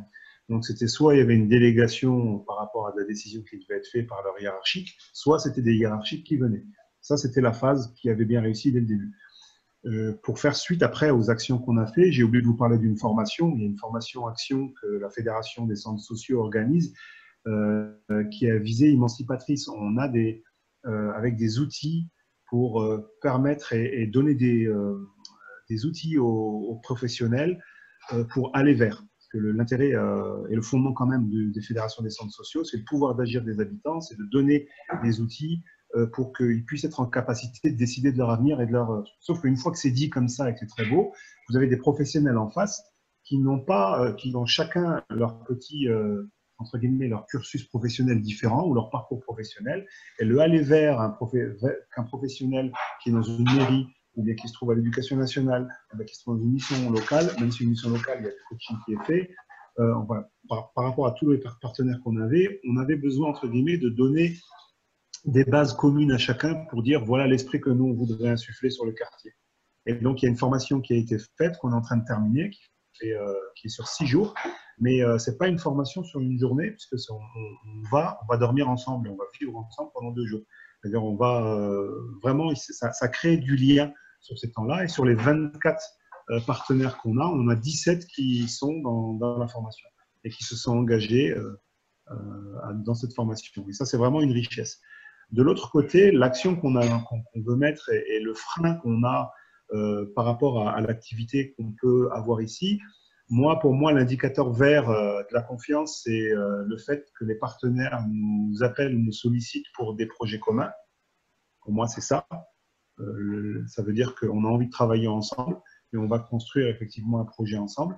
Et l'autre côté, c'est qu'on est en train de réfléchir à travailler à l'envers. On ne va pas répondre à un appel à projet, mais on va essayer de faire un projet commun et essayer de trouver le financement qui va dedans. Et ça, je pense que c'est très intéressant de dire voilà nos besoins et pas ah bah tiens, il y a un peu d'argent là, tiens, je vais aller prendre 4 000 là, 5 000 là et puis on va faire des bouts de chandelle. L'idée, et ça a été discuté déjà beaucoup avec les politiques, c'est en train d'être réfléchi. Je pense qu'il y a une mayonnaise qui est en train de prendre, c'est de réfléchir sur un projet global de territoire et de réfléchir sur de la pérennisation de financement et pas des appels à projets à l'année ou l'année prochaine, on ne sait pas à quelle sauce on va être mangé. Voilà. Et je pense que ça, c'est une bonne mayonnaise. Voilà. Merci beaucoup Mohamed et je vais passer la parole sans plus tarder à François. Merci. Merci pour la mayonnaise. Je vais rebondir sur ce que disait tout à l'heure, Denis, sur le fait que nous n'avons pas tous la même maturité collaborative, en commençant par vous donner un conseil si vous voulez mettre en place des démarches de coopération ou de collaboration sur un territoire. Surtout, n'ayez pas peur de vous planter, parce que vous allez vous planter. Et pourquoi? Parce qu'en fait, collaborer, on ne sait pas faire, on ne nous l'apprend pas. On ne nous l'apprend pas à l'école, on ne l'apprend pas à l'université, on ne l'apprend pas dans l'entreprise. Et donc, ce qu'on fait là, c'est des démarches qui sont neuves. Et apprendre à coopérer ou à collaborer, c'est comme apprendre à marcher, il faut tomber 1000 fois. Et 1000 fois, il faut se relever. Donc, pour répondre à la question du coup de Julie, je peux dire que donc, la FTI, au-delà d'être une structure qui fait de l'accompagnement, fait de la recherche et développement sur ce sujet de la collaboration et de la coopération depuis 6 ans. On a développé un outil qui s'appelle le radar de la maturité collaborative. Je vais vous en montrer une vision extrêmement simplifiée. Hop, si vous voyez mon écran, le voyez-vous? Oui, on le voit. Voilà. Donc ça, c'est une version simplifiée de l'outil dans lequel on peut venir dans une organisation ou sur un territoire. Bon, là, c'est une ville fictive, la ville de la Mourgue, pour se poser 4 types de questions. Les questions sur les moyens, sur la culture, sur la vision de l'équipe qui porte le projet et sur les parties prenantes. Et à chaque fois, on peut travailler ce sujet. Est-ce que sur les moyens, on a des moyens qui permettent de mobiliser les parties prenantes pertinentes, des ressources pour le faire? Est-ce que les parties prenantes contributrices ont été prises en compte dans le constat partagé? Est-ce qu'on les a été choisies de façon pertinente? Est-ce que l'équipe projet est claire sur les rôles et les responsabilités de chacun et a une vision collaborative? Qu'en est-il de la confiance? Vous voyez, c'est un des critères pour nous de la coopération, donc on n'est pas là. Et quel est l'historique collaboratif ou coopératif, tout simplement parce qu'en fait, la coopération, malheureusement, ça ne marchera jamais du jour au lendemain. Donc l'historique est important. Bon, derrière ce que vous voyez là, qui est une synthèse, il y a tout un travail possible avec, donc ça c'est une version synthétique et simplifiée, mais pour approfondir et faire un diagnostic pour savoir si une organisation ou un projet est collaboratif. Voilà, alors je vais maintenant essayer d'arrêter ce partage. Je ne sais pas comment faire. Normalement, si tu cliques sur arrêter. Arrêter de partager, voilà. Donc, pour reprendre un peu de recul, comment on fait en pratique pour travailler en confiance, pour que ça fonctionne? Il faut, pour moi, avoir en tête que donner sa confiance, ce n'est pas juste un acte de bonne foi. Donner sa confiance, c'est un engagement et un travail. Le fait de donner sa confiance à quelqu'un, c'est s'engager envers cette personne, à l'aider à réaliser les tâches pour lesquelles on lui fait confiance. Tout à l'heure, Mohamed nous a dit qu'il avait autour de lui ses enfants. Il nous les a présentés avant que vous arriviez et ils ne sont pas très grands. Donc, vous savez tout ce que c'est que le télétravail. Là, ça veut dire qu'il leur fait confiance, parce qu'ils ne sont pas là en train de gribouiller derrière lui et de faire en sorte que ce soit impossible. Donc, c'est super, bravo Mohamed, c'est pas rien. En revanche, est-ce que ça veut dire qu'il va leur donner demain les clés de sa Ferrari en leur disant « Allez-y, je vous fais confiance ». Non, parce que pour conduire une voiture, il faut savoir conduire une voiture. Et bien, pour faire confiance à quelqu'un, il faut lui donner les moyens de faire la tâche qu'on voudrait qu'il réalise. Donc la confiance, ce n'est pas juste une posture, c'est un engagement.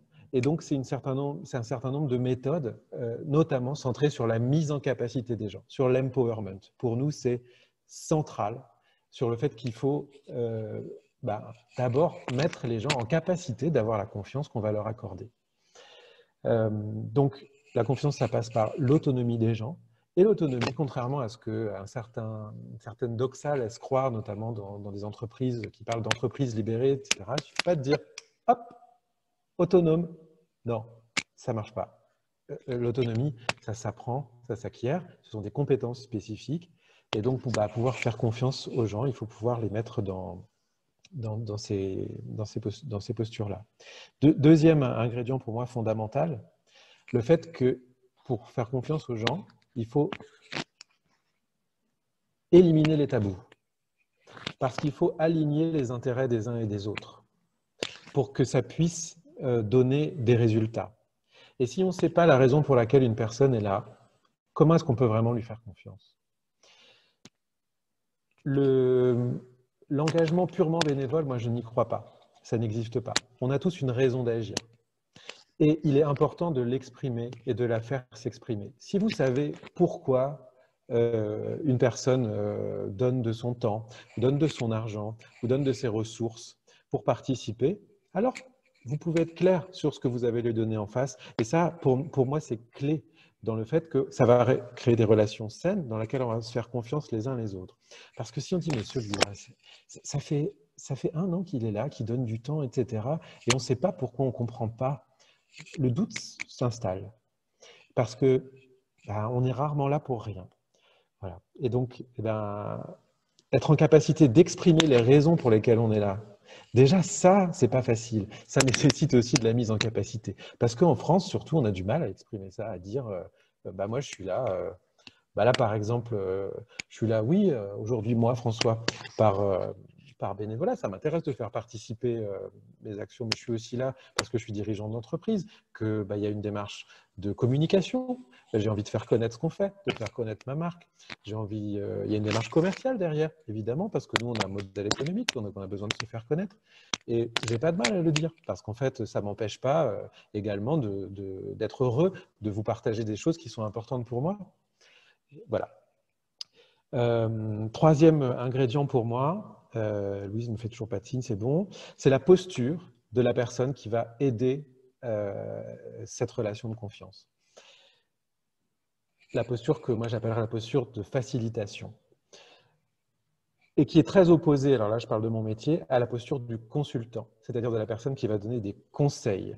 Si vous voulez instaurer une relation de confiance, il ne faut pas être celui qui dit quoi faire, ou celle, il ne faut pas être l'expert, il ne faut pas être l'élu tel qu'on se l'imagine, le manager tel qu'on se l'imagine, il faut être la personne qui permet aux autres de faire. Et ça, c'est fondamental quand on est dans la posture qu'on peut avoir dans un centre social ou dans une organisation de conseil, ou quand on est dans une structure qui essaye d'organiser cette confiance. C'est que donner des leçons, ça ne marche pas. Il faut être très humble dans sa posture en laissant aux gens la capacité de faire. Donc cette posture, elle est importante. Et puis, nous, un ingrédient qui peut-être est un ingrédient de détail, mais qui pour nous marche, c'est l'importance du retour qu'on donne aux gens. C'est-à-dire que quand quelqu'un donne de son temps ou de ses ressources, il faut qu'on lui donne quelque chose en retour, au moins lui faire un compte-rendu sur ce que ça a donné, en fait. Qu'il n'ait pas l'impression qu'on lui a pris ses idées et son temps sans qu'on le sache. Et une des façons de faire ça, c'est l'immédiateté. Donc ça, c'est une de nos méthodes. C'est faire en sorte que tout de suite, les gens puissent voir le résultat de ce qu'ils ont fait ensemble. Et ça, il y a des méthodes pour essayer d'aller vite, notamment la facilitation graphique, par exemple, est une méthode qui permet aux gens de voir tout de suite le résultat de ce qu'ils font ensemble et donc de comprendre pourquoi ils sont là. Voilà. Et juste tout petit dernier mot, Louise. Ça, c'était ce qui peut faire que ça marche. Ce qui peut faire que ça ne marche pas, c'est important aussi, c'est le fait que les gens aient des agendas cachés. Et ça, malheureusement, on ne le découvre pas toujours tout de suite. Et l'absence d'inclusion de certains acteurs clés. Notre méthode, nous, on l'appelle la collaboration inclusive, parce qu'il faut inclure, donc mettre tous les gens en capacité. On ne fait pas travailler que certains acteurs. Et si vous oubliez un acteur important, ou une actrice importante, et ben ça, c'est une source potentielle d'échec cuisant. Voilà. Merci beaucoup pour tous ces partages qui sont extrêmement précis et concrets, je pense, pour tout le monde. Je vais laisser quelques minutes pour si vous avez encore des questions que vous souhaitez poser, soit dans le chat, soit en visio, en ouvrant vos micros. On se laisse voilà, quelques minutes. Normalement, on a pris les questions au fur et à mesure, mais si vous en avez d'autres qui vous viennent, avant de passer à la conclusion.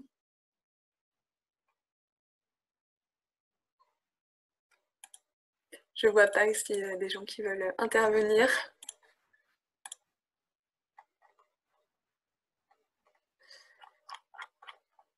Ok, j'ai l'impression que...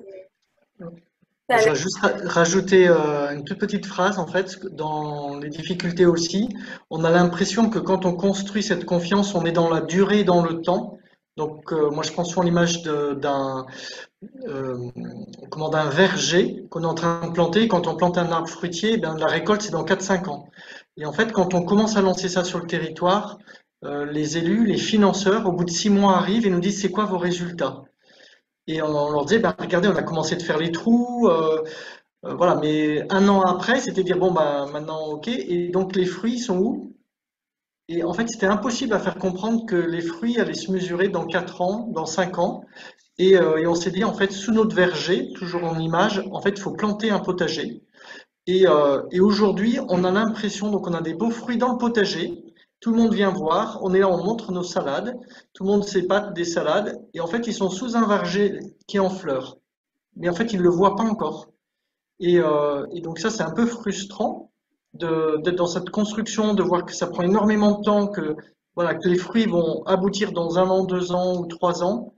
Mais c'est important d'avoir quand même des salades à montrer, parce que tout le monde ne peut pas comprendre en fait le verger. Oui, merci beaucoup Jean-Marc, ça rejoint effectivement même cette métaphore de l'iceberg, c'est-à-dire qu'on a l'impression que le projet c'est vraiment la partie émergée, mais la confiance c'est la partie immergée de l'iceberg et c'est ce qui prend le plus de temps mais qui assure la pérennité sur un territoire. Je vous remercie vraiment. Alors il y a 2 personnes qui ont levé la main. Est-ce que je peux dire quelque chose très rapidement?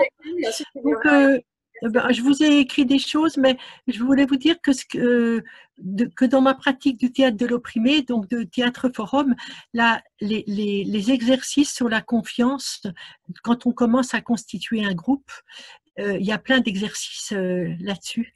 Et comment on s'organise collectivement, sans leader, en se faisant confiance en soi, confiance en l'autre.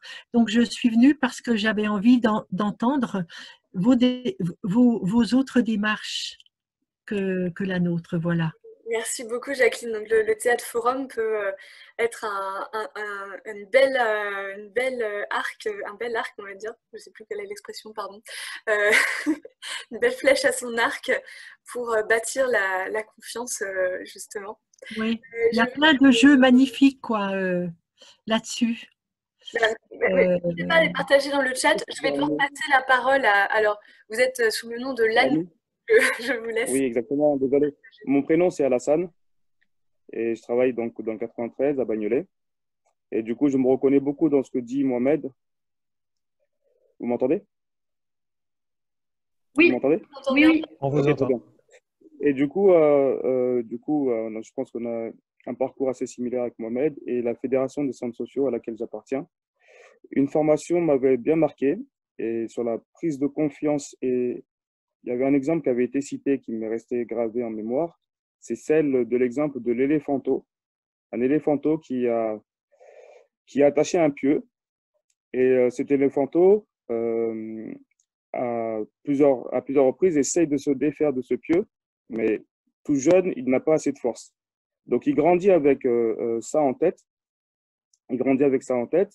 Il arrive à un moment où il devient un vrai éléphant et il a tellement inculqué en lui qu'il était incapable de terrasser le pieu qu'il s'est résigné.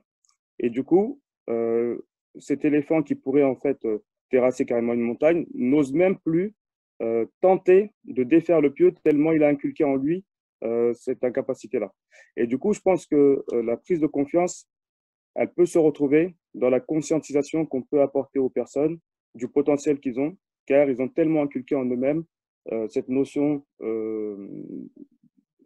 du coup, que la chose était impossible à un moment T, qu'ils n'osent plus le reprendre à un autre moment. Et je pense que c'est une image qui, pour moi, d'espoir, parce que en fait, parfois, certains mécanismes permettent aux gens de retrouver un potentiel qui leur permet de développer leur pouvoir d'agir. Et la Fédération des centres sociaux lutte vraiment, vraiment pour ça. Et je pense que dans tout ce qui a été dit par les uns et les autres, je m'y reconnais beaucoup. Et au quotidien, on œuvre pour ça. Merci beaucoup pour votre témoignage, Alassane. Asdine, il y a juste Shafik Filali qui a levé la main avant et ensuite je te passe la parole. Shafik, je te passe la parole.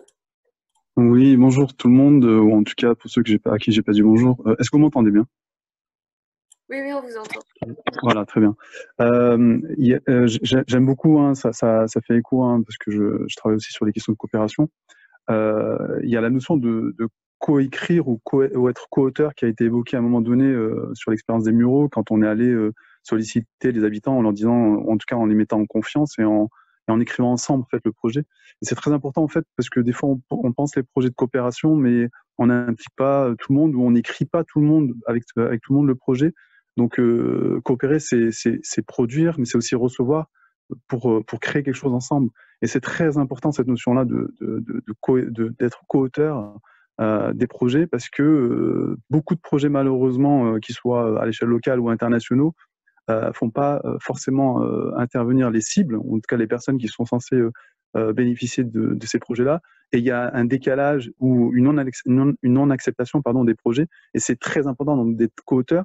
Et la question du choix aussi, parce que tout à l'heure on a parlé vous avez évoqué la question donc de la coopération, de la volonté de coopérer.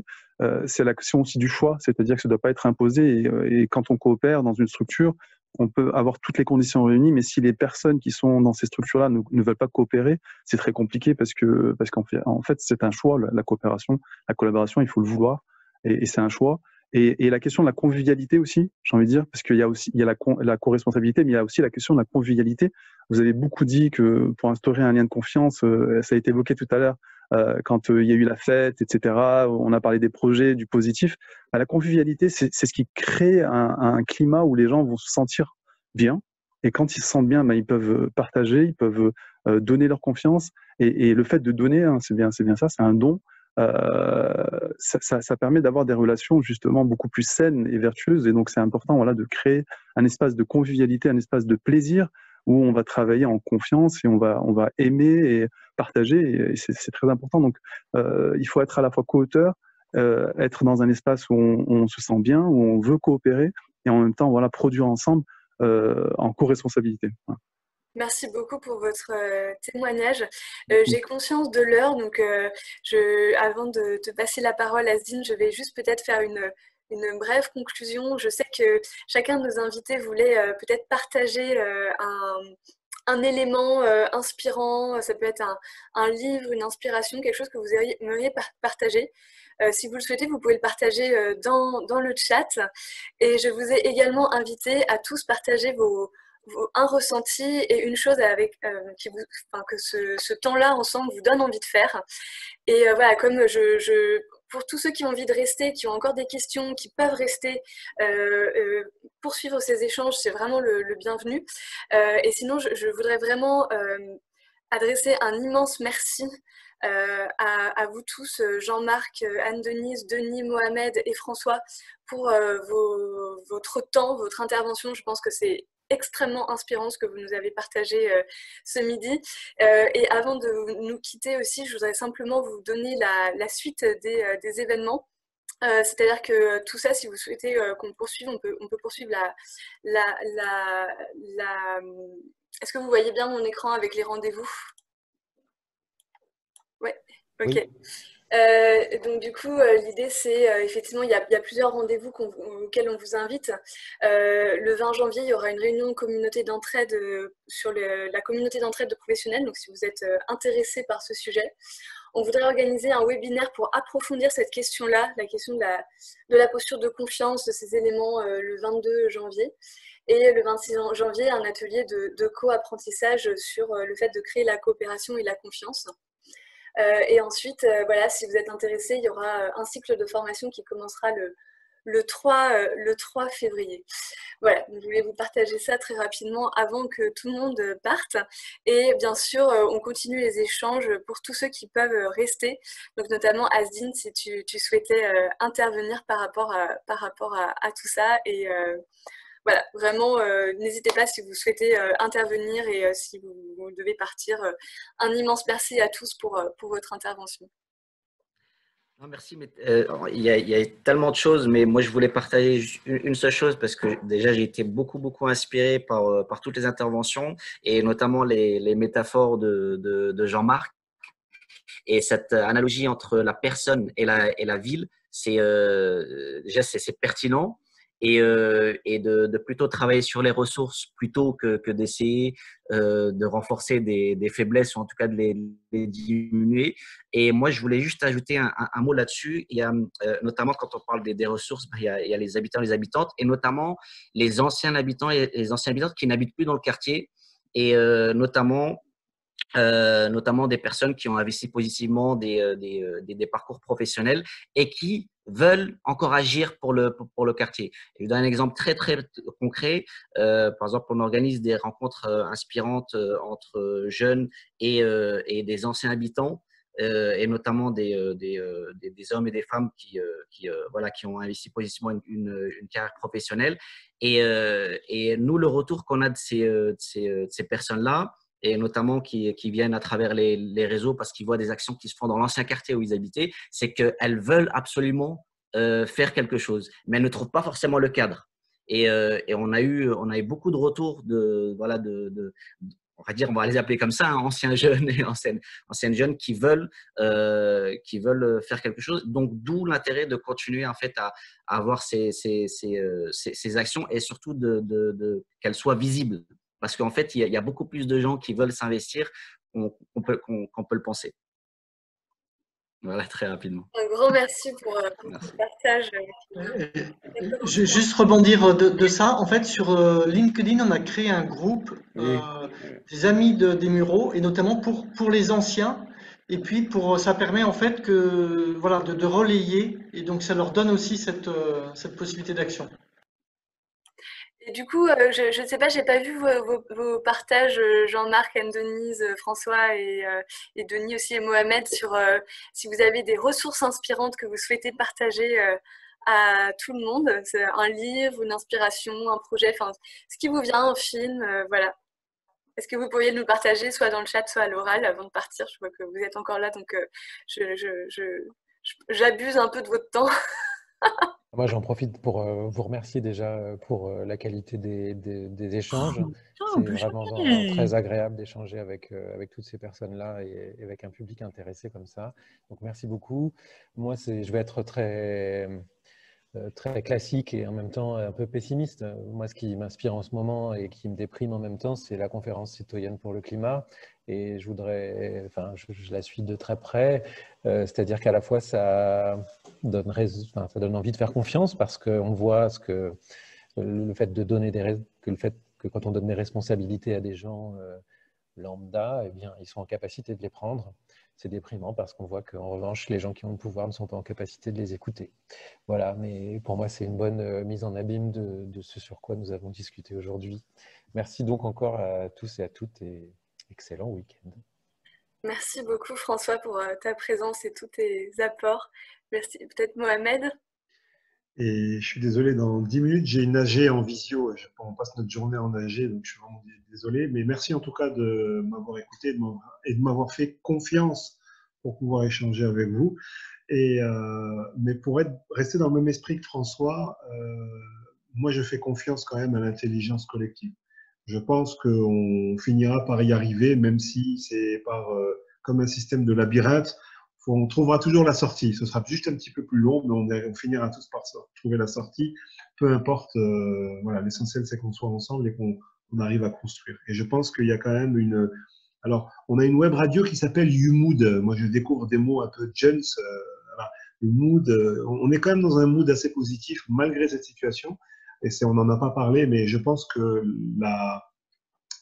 ce confinement, cette crise sanitaire, elle a révélé des solidarités qui étaient cachées chez les gens.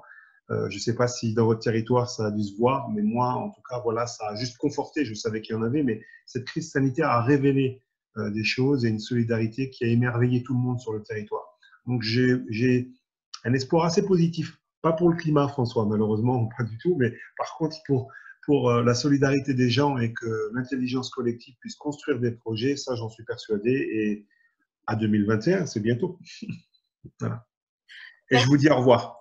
Au revoir, bon appétit. Merci. Et comme dit Sandra, merci à tes enfants de t'avoir prêté à nous. Merci, au revoir. Merci, au revoir. Merci Jean-Marc pour les partages. Je voulais juste rebondir sur ce qu'a dit Mohamed et François et vous dire que merci vraiment de nous avoir fait confiance, de nous avoir donné ce temps pour échanger. Merci à tous les participants qui sont restés, voilà, si ça peut aider, n'hésitez surtout pas.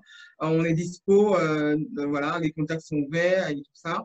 Mais je voulais juste partager avec vous cette petite histoire. On a parlé de prise de conscience. Avant de parler de confiance, il y a une prise de conscience il y a un déclencheur, un élément déclencheur. Et c'est cette histoire d'un aiglon qui s'est retrouvé dans une basse-cour et qui avait les mêmes habitudes que les poussins. Et un jour, un aigle passe par là et lui dit, mais qu'est-ce que tu fais là? Tu as des capacités, tu as des ressources. Et il lui dit, mais non, je suis un poussin. Il dit, mais regarde-toi bien, tu n'es pas un poussin, tu es un aiglon, tu peux voler. Donc voilà, arrêtons de nous regarder comme des poussins, nous sommes de vrais aiglons, nous pouvons nous élever et j'encourage tout le monde à aller de l'avant et à agir. Merci encore pour tout. Merci Anne-Denis. Merci à vous, merci beaucoup. Je vois que Jacqueline voudrait intervenir. Il faut allumer votre... Je voudrais partager avec vous une histoire en écho. Une histoire c'est une chanson en fait en catalan qui date de la guerre d'Espagne. Et alors, c'est un grand-père qui va garder les chèvres, ses chèvres. Il emmène avec lui son petit-fils. Et vous savez, les chèvres, elles mangent et puis il faut souvent enlever le pieu, placer le pieu assez rapidement. Le pieu, en catalan, c'est l'esca. Mais je ne veux pas vous chanter la chanson, mais voilà. Alors, donc, comme le pieu, il est enfoncé, mais pas très solidement parce qu'il faut toujours le déplacer. Alors, voilà ce que dit le grand-père à son petit-fils. Il lui dit, tu vois ce pieu, il bouge. Eh bien, si on s'y met tous, il va tomber. Voilà. Je trouve que c'est une belle histoire. Oui. Et tomba, tomba, tomba, il dit. Wow, merci. Voilà, je voulais partager ça avec vous. Merci à tous. Merci vraiment pour cette inspiration et enfin, je vous remercie parce que c'est vous qui avez fait la qualité de ces échanges aussi. Si jamais vous voulez rester, je reste un peu en ligne si certains veulent parler de manière plus informelle. Je laisse l'espace ouvert encore quelques temps. Voilà, et je vais stopper l'enregistrement à moins qu'il n'y ait encore un partage qui ait envie d'apparaître. Merci beaucoup et à très bientôt. Merci mille fois pour tout votre temps et à très bientôt. Et on vous enverra un compte-rendu de nos échanges. Voilà, avec aussi qui a été partagé dans le chat. Donc, comme ça, vous allez avoir trace de tout ça. Oui, Shafik, je vois que vous aviez levé la main. Oui, non, vous pouvez me tutoyer, il n'y a aucun souci. Je sais pas. Moi, je tutoie facilement, mais vraiment par proximité, volonté d'être proche des gens et pas forcément. Donc, je voulais juste en fait partager des choses auxquelles je participe en ce moment sur des projets qui ont de gros impacts. Et face effectivement à des difficultés qu'on peut avoir, là, on a évoqué la question donc des quartiers politiques de la ville et des difficultés qui s'additionnent malheureusement, et comment est-ce qu'on crée de l'empowerment et donc facilite la recapacitation des individus, mais aussi des territoires. Et en fait, tout est systémique. Donc, si on veut agir sur le territoire, il faut agir sur les structures et les individus. Donc, en fait, si on coopère pas ou si on travaille pas main dans la main, l'action elle est que ponctuelle, elle est que passagère, elle peut pas être globale, elle peut pas être. Donc c'est à mon avis plus que vital d'être dans cet esprit-là. Maintenant, c'est comment est-ce qu'on crée les conditions pour pouvoir coopérer. Et c'est ça qui est compliqué parce que les volontés elles existent même dans les quartiers, mais c'est ensuite, comme l'a évoqué tout à l'heure la personne qui disait qu'il y a des agendas des fois cachés ou des intérêts qui sont peut-être pas forcément, qui vont pas forcément dans le même sens. Et c'est créer la confiance, mais créer aussi quelque chose qui va être coproduit. Parce que on a parlé de PTCE effectivement il y en a eu plein des PTCE, hein, parce qu'à un moment donné, il y a eu une volonté politique de créer des espaces justement de partage un peu à l'image des pôles économiques, je veux dire classiques. La difficulté, c'est pas simplement de mettre les uns avec les autres au même endroit en fait, hein. Sinon, tout le monde réussirait. C'est comment est-ce qu'on crée ensemble. Et il suffit pas de vouloir, en fait, il faut créer des projets ensemble. Et même quand on est dans le même champ ou quand on travaille sur les mêmes problématiques, avec les mêmes cibles, la question de construire ensemble des projets communs, au-delà des intérêts particuliers des structures, elle est capitale parce que c'est ça qui crée de la coopération. Ou sinon, on juxtapose des initiatives, et c'est ça qui manque des fois, qui peut empêcher d'aller beaucoup plus loin dans la coopération. Je vais citer un exemple. Je participe à une dynamique qui s'appelle, un gros projet qui s'appelle Time for the Planet, donc qui commence à prendre beaucoup d'ampleur, et parce qu'il y a eu une grosse com et d'une idée qui à la base a émergé, c'est comment créer et lever plus d'1 milliard d'euros pour travailler sur la question du dérèglement climatique en finançant 100 entreprises qui vont avoir de l'impact. Et il y a tout. Et je vous invite vraiment à regarder. Le projet, il est extraordinaire, et c'est à l'initiative d'une personne que je connais, de 2-3 personnes qui au départ avaient simplement une idée, c'est comment faire pour changer les choses de manière pérenne et avec un impact global. Et ils ont réussi à convaincre des gens, et puis c'est allé très loin. Et maintenant, il y a des chercheurs, des financeurs, il y a beaucoup de gens qui s'emparent de ça avec la volonté d'être dans un impact global. Et les résultats et les initiatives, elles vont pas être brevetées, c'est-à-dire que même ce qui va être créé, ça va être en open source pour pouvoir en fait démultiplier l'impact. Je le dis peut-être de manière un peu décousue, mais c'est simplement pour expliquer que des fois, en fait, quand on coopère ensemble, on a un petit projet. Il suffit de créer de la confiance, de faire confiance aux gens pour que le projet devienne de plus en plus grand. Et les vrais freins, les vraies limites, en fait, elles sont dans notre esprit des fois. C'est qu'on ne veut pas faire confiance, ou on n'a pas suffisamment confiance, ou on croit qu'on ne peut pas y arriver, et que c'est très lié à la posture, comme le disait tout à l'heure, qu'on va avoir, et le positif qu'on va dégager, qui va faire que les gens vont nous faire confiance et qu'on va leur faire confiance. Et je pars du principe qu'on peut toujours faire confiance aux gens. Après, effectivement, il peut y avoir des surprises, mais il faut toujours avoir beaucoup de bienveillance parce qu'on est des êtres humains faillibles avec des failles. Mais ce qui est important, c'est de voir à long terme. Et je pense que on a des exemples maintenant de plus en plus grands, de plus en plus,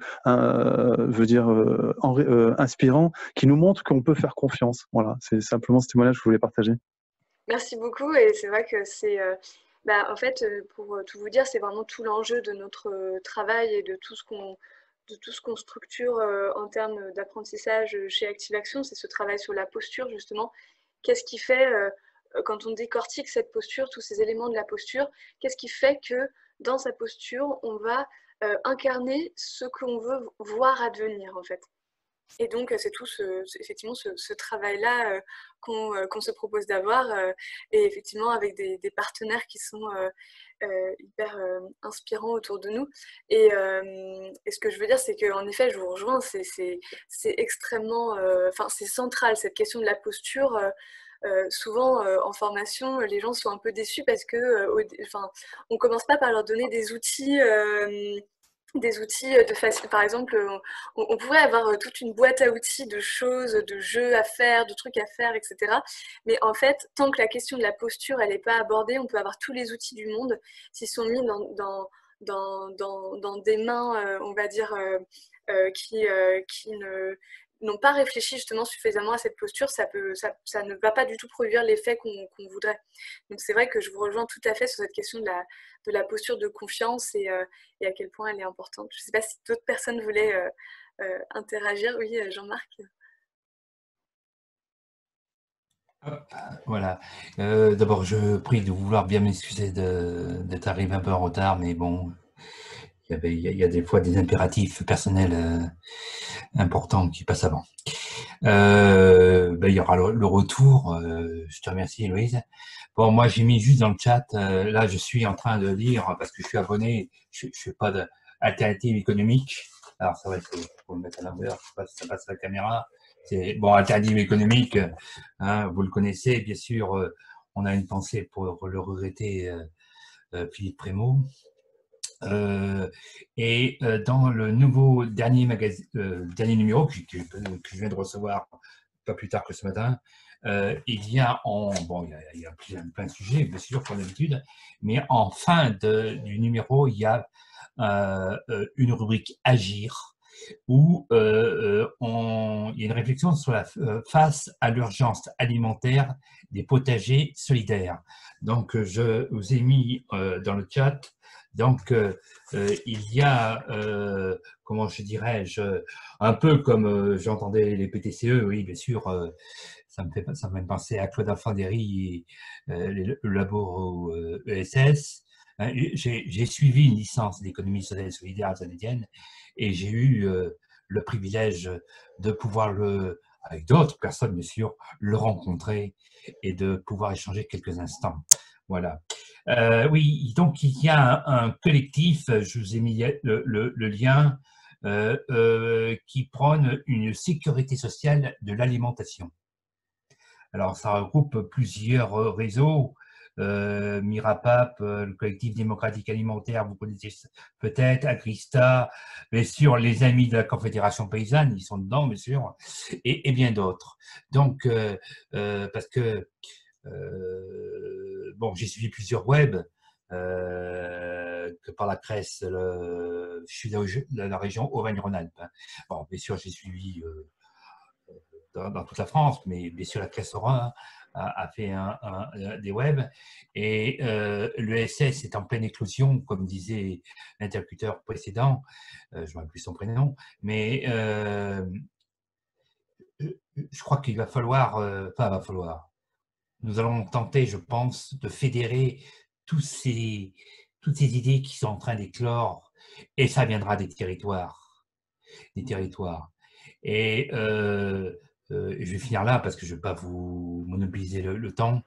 Bien sûr, on pense toujours que l'après-confinement, moi je suis d'une génération, j'ai 61 ans, j'ai été baigné par des aïeux et des aïeules qui ont connu une époque difficile, des temps troubles de la Seconde Guerre mondiale. Certaines et certains se sont engagés, comme beaucoup d'autres, au péril de leur vie. J'entendais tout à l'heure une personne qui parlait des Catalans. Ben oui, un de mes grands-pères a eu des camarades de résistance espagnols républicains. Bon, je ne vais pas aller plus loin, mais à la sortie, Daniel Cordier vient de disparaître, l'avant-dernier compagnon de la Libération. Malheureusement, il n'y a que 6 femmes qui ont été compagnons de Libération, malheureusement. Mais la résistance avait quand même créé, sous l'égide de Jean Moulin, le Conseil national de la résistance et un programme qui s'appelait les Jours heureux. Et les Jours heureux, c'était de pouvoir... Donc, c'était une nouvelle génération. Ils avaient, pour beaucoup, 20, 30 ans, 40 ans, comme vous, pour la plupart, comme j'ai beaucoup d'espoir, Louise, ta génération, Z ou Y, et puis nous, derrière, les seniors quand même, mais la France était totalement dévastée, mais c'était pire que le Covid, qui est une crise sanitaire, mais une crise économique. Voilà. Donc, je crois qu'il faudra reconstruire une société et que le partage des richesses ne se tienne pas à 1% de la population mondiale. Merci. Merci beaucoup pour tout ça. Je vais arrêter l'enregistrement si comme ça on va partir. Il y a quelqu'un qui voulait intervenir, je sais pas qui c'est, qui me dit coucou. Merci beaucoup Shafik, à très bientôt et n'hésitez pas, je ne sais pas du tout de qui vous êtes ou d'où vous venez, donc n'hésitez pas à m'envoyer un email. Je peux prendre la parole 2 secondes? Oui, bien sûr. On doit se poser la question de savoir pourquoi est-ce que ça fonctionne ou pourquoi ça ne fonctionne pas et comment est-ce qu'on peut améliorer.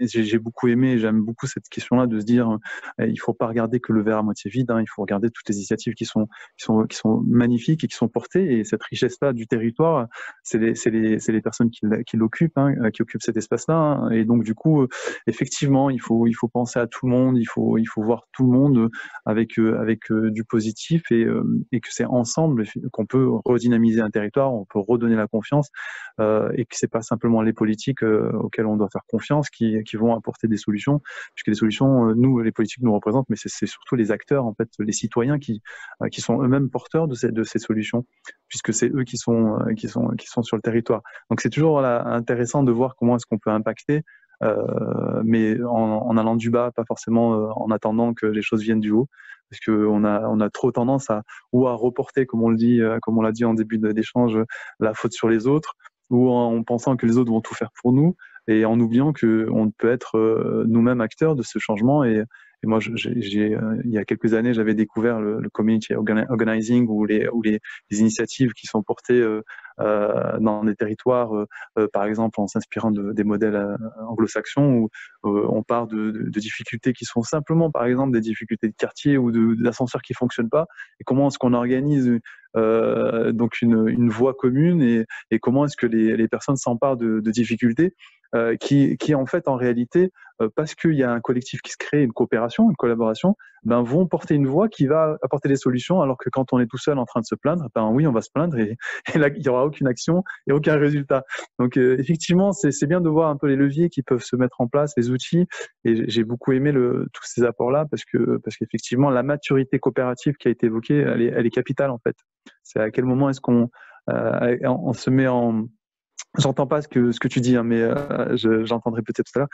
C'est à quel moment comment est-ce qu'on est disposé ou pas à coopérer, et quelle est la maturité qu'on a à collaborer ou à coopérer, parce que c'est pas la même chose, collaborer, c'est pas coopérer. Moi, j'ai l'impression, en tout cas, nous, des expériences qu'on a sur les différents quartiers dans lesquels on est ancré, c'est que finalement, c'est en montrant l'exemple qu'on amène finalement à coopérer. C'est en ayant vraiment réfléchi nous-mêmes sur ce qu'on a envie de transmettre. La maturité coopérative, elle arrive petit à petit par effectivement par la confiance, par la stratégie des petits pas, donc de faire des choses qui commencent par petites, et tout ce principe effectivement de communauté qui en France est un mot tabou. Ouais, un peu tabou.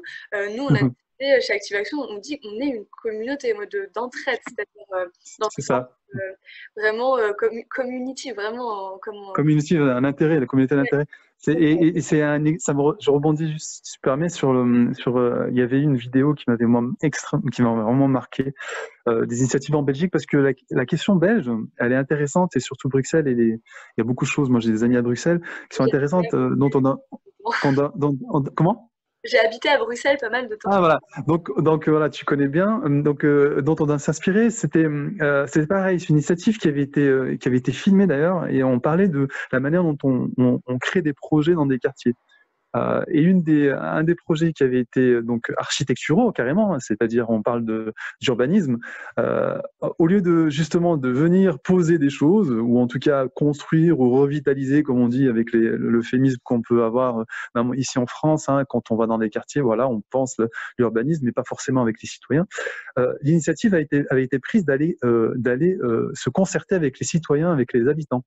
Donc en fait, en construisant un petit local, je ne sais plus ce que c'était, en fait, on s'est rendu compte que parce qu'on avait investi l'espace avec eux, on les avait intéressés, et s'étaient emparés du projet, et du coup, ils ne l'avaient pas dégradé.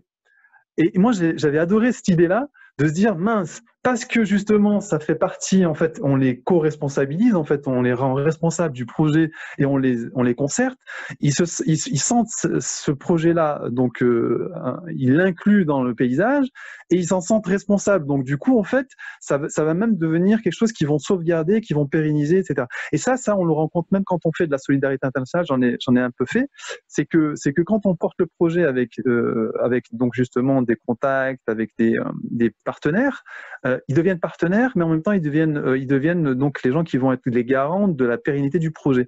Et donc c'est pareil sur cette question-là d'investir un espace, un champ. Si on n'inclut pas, on parlait tout à l'heure d'inclusion, donc les personnes, on les fait pas participer en étant co-auteurs, pas simplement coproducteurs ou des gens qui vont être des relais, mais co-auteurs, ben on ne pourra pas en fait les intégrer sur le temps, parce que le temps, on doit raisonner sur un temps long. Et donc, du coup, l'impact, il est très faible et des fois, c'est contre-productif. Donc, c'est cet aspect-là de bien comprendre les enjeux et surtout d'impliquer, donc qui fait que les gens s'engagent et donc, du coup, le résultat, ben, il est bien plus inclus dans le paysage et dans le territoire dans lequel on veut s'implanter. Merci beaucoup. Je vous invite vraiment à venir à Strasbourg, voir ce que fait Horizon et ce qui se passe sur le quartier d'Haute-Pierre, si ça vous intéresse, parce que c'est exactement ça. Et super, ouais, je vais regarder. Horizon, ils font exactement ça. Je suis désolée, je vais bientôt devoir vous laisser. Pareil, je vais y aller aussi. En tout cas, merci beaucoup. Je vois que Jouda, vous étiez aussi présente. Et vraiment, un grand merci à tous pour ce partage, parce que là, on est resté encore 30 minutes de plus. Voilà, c'est la preuve aussi que tout ça est très riche et intéresse tout le monde. Et c'est pour ça que du coup, on va proposer des événements qui permettent d'approfondir cette question ensemble et de réfléchir ensemble à comment est-ce qu'on peut justement s'entraider entre territoires, entre acteurs qui ont envie d'agir sur leur territoire avec tout le monde, tous ceux qui ont des apports de recherche, d'autres qui sont plus des acteurs de terrain. Quelle que soit la position de chacun, on peut devenir catalyseur, on peut initier de la coopération, on peut lancer des dynamiques, on peut faire changer les choses autour de soi. Donc voilà, c'est vraiment l'idée. Merci beaucoup. Merci. Merci à vous.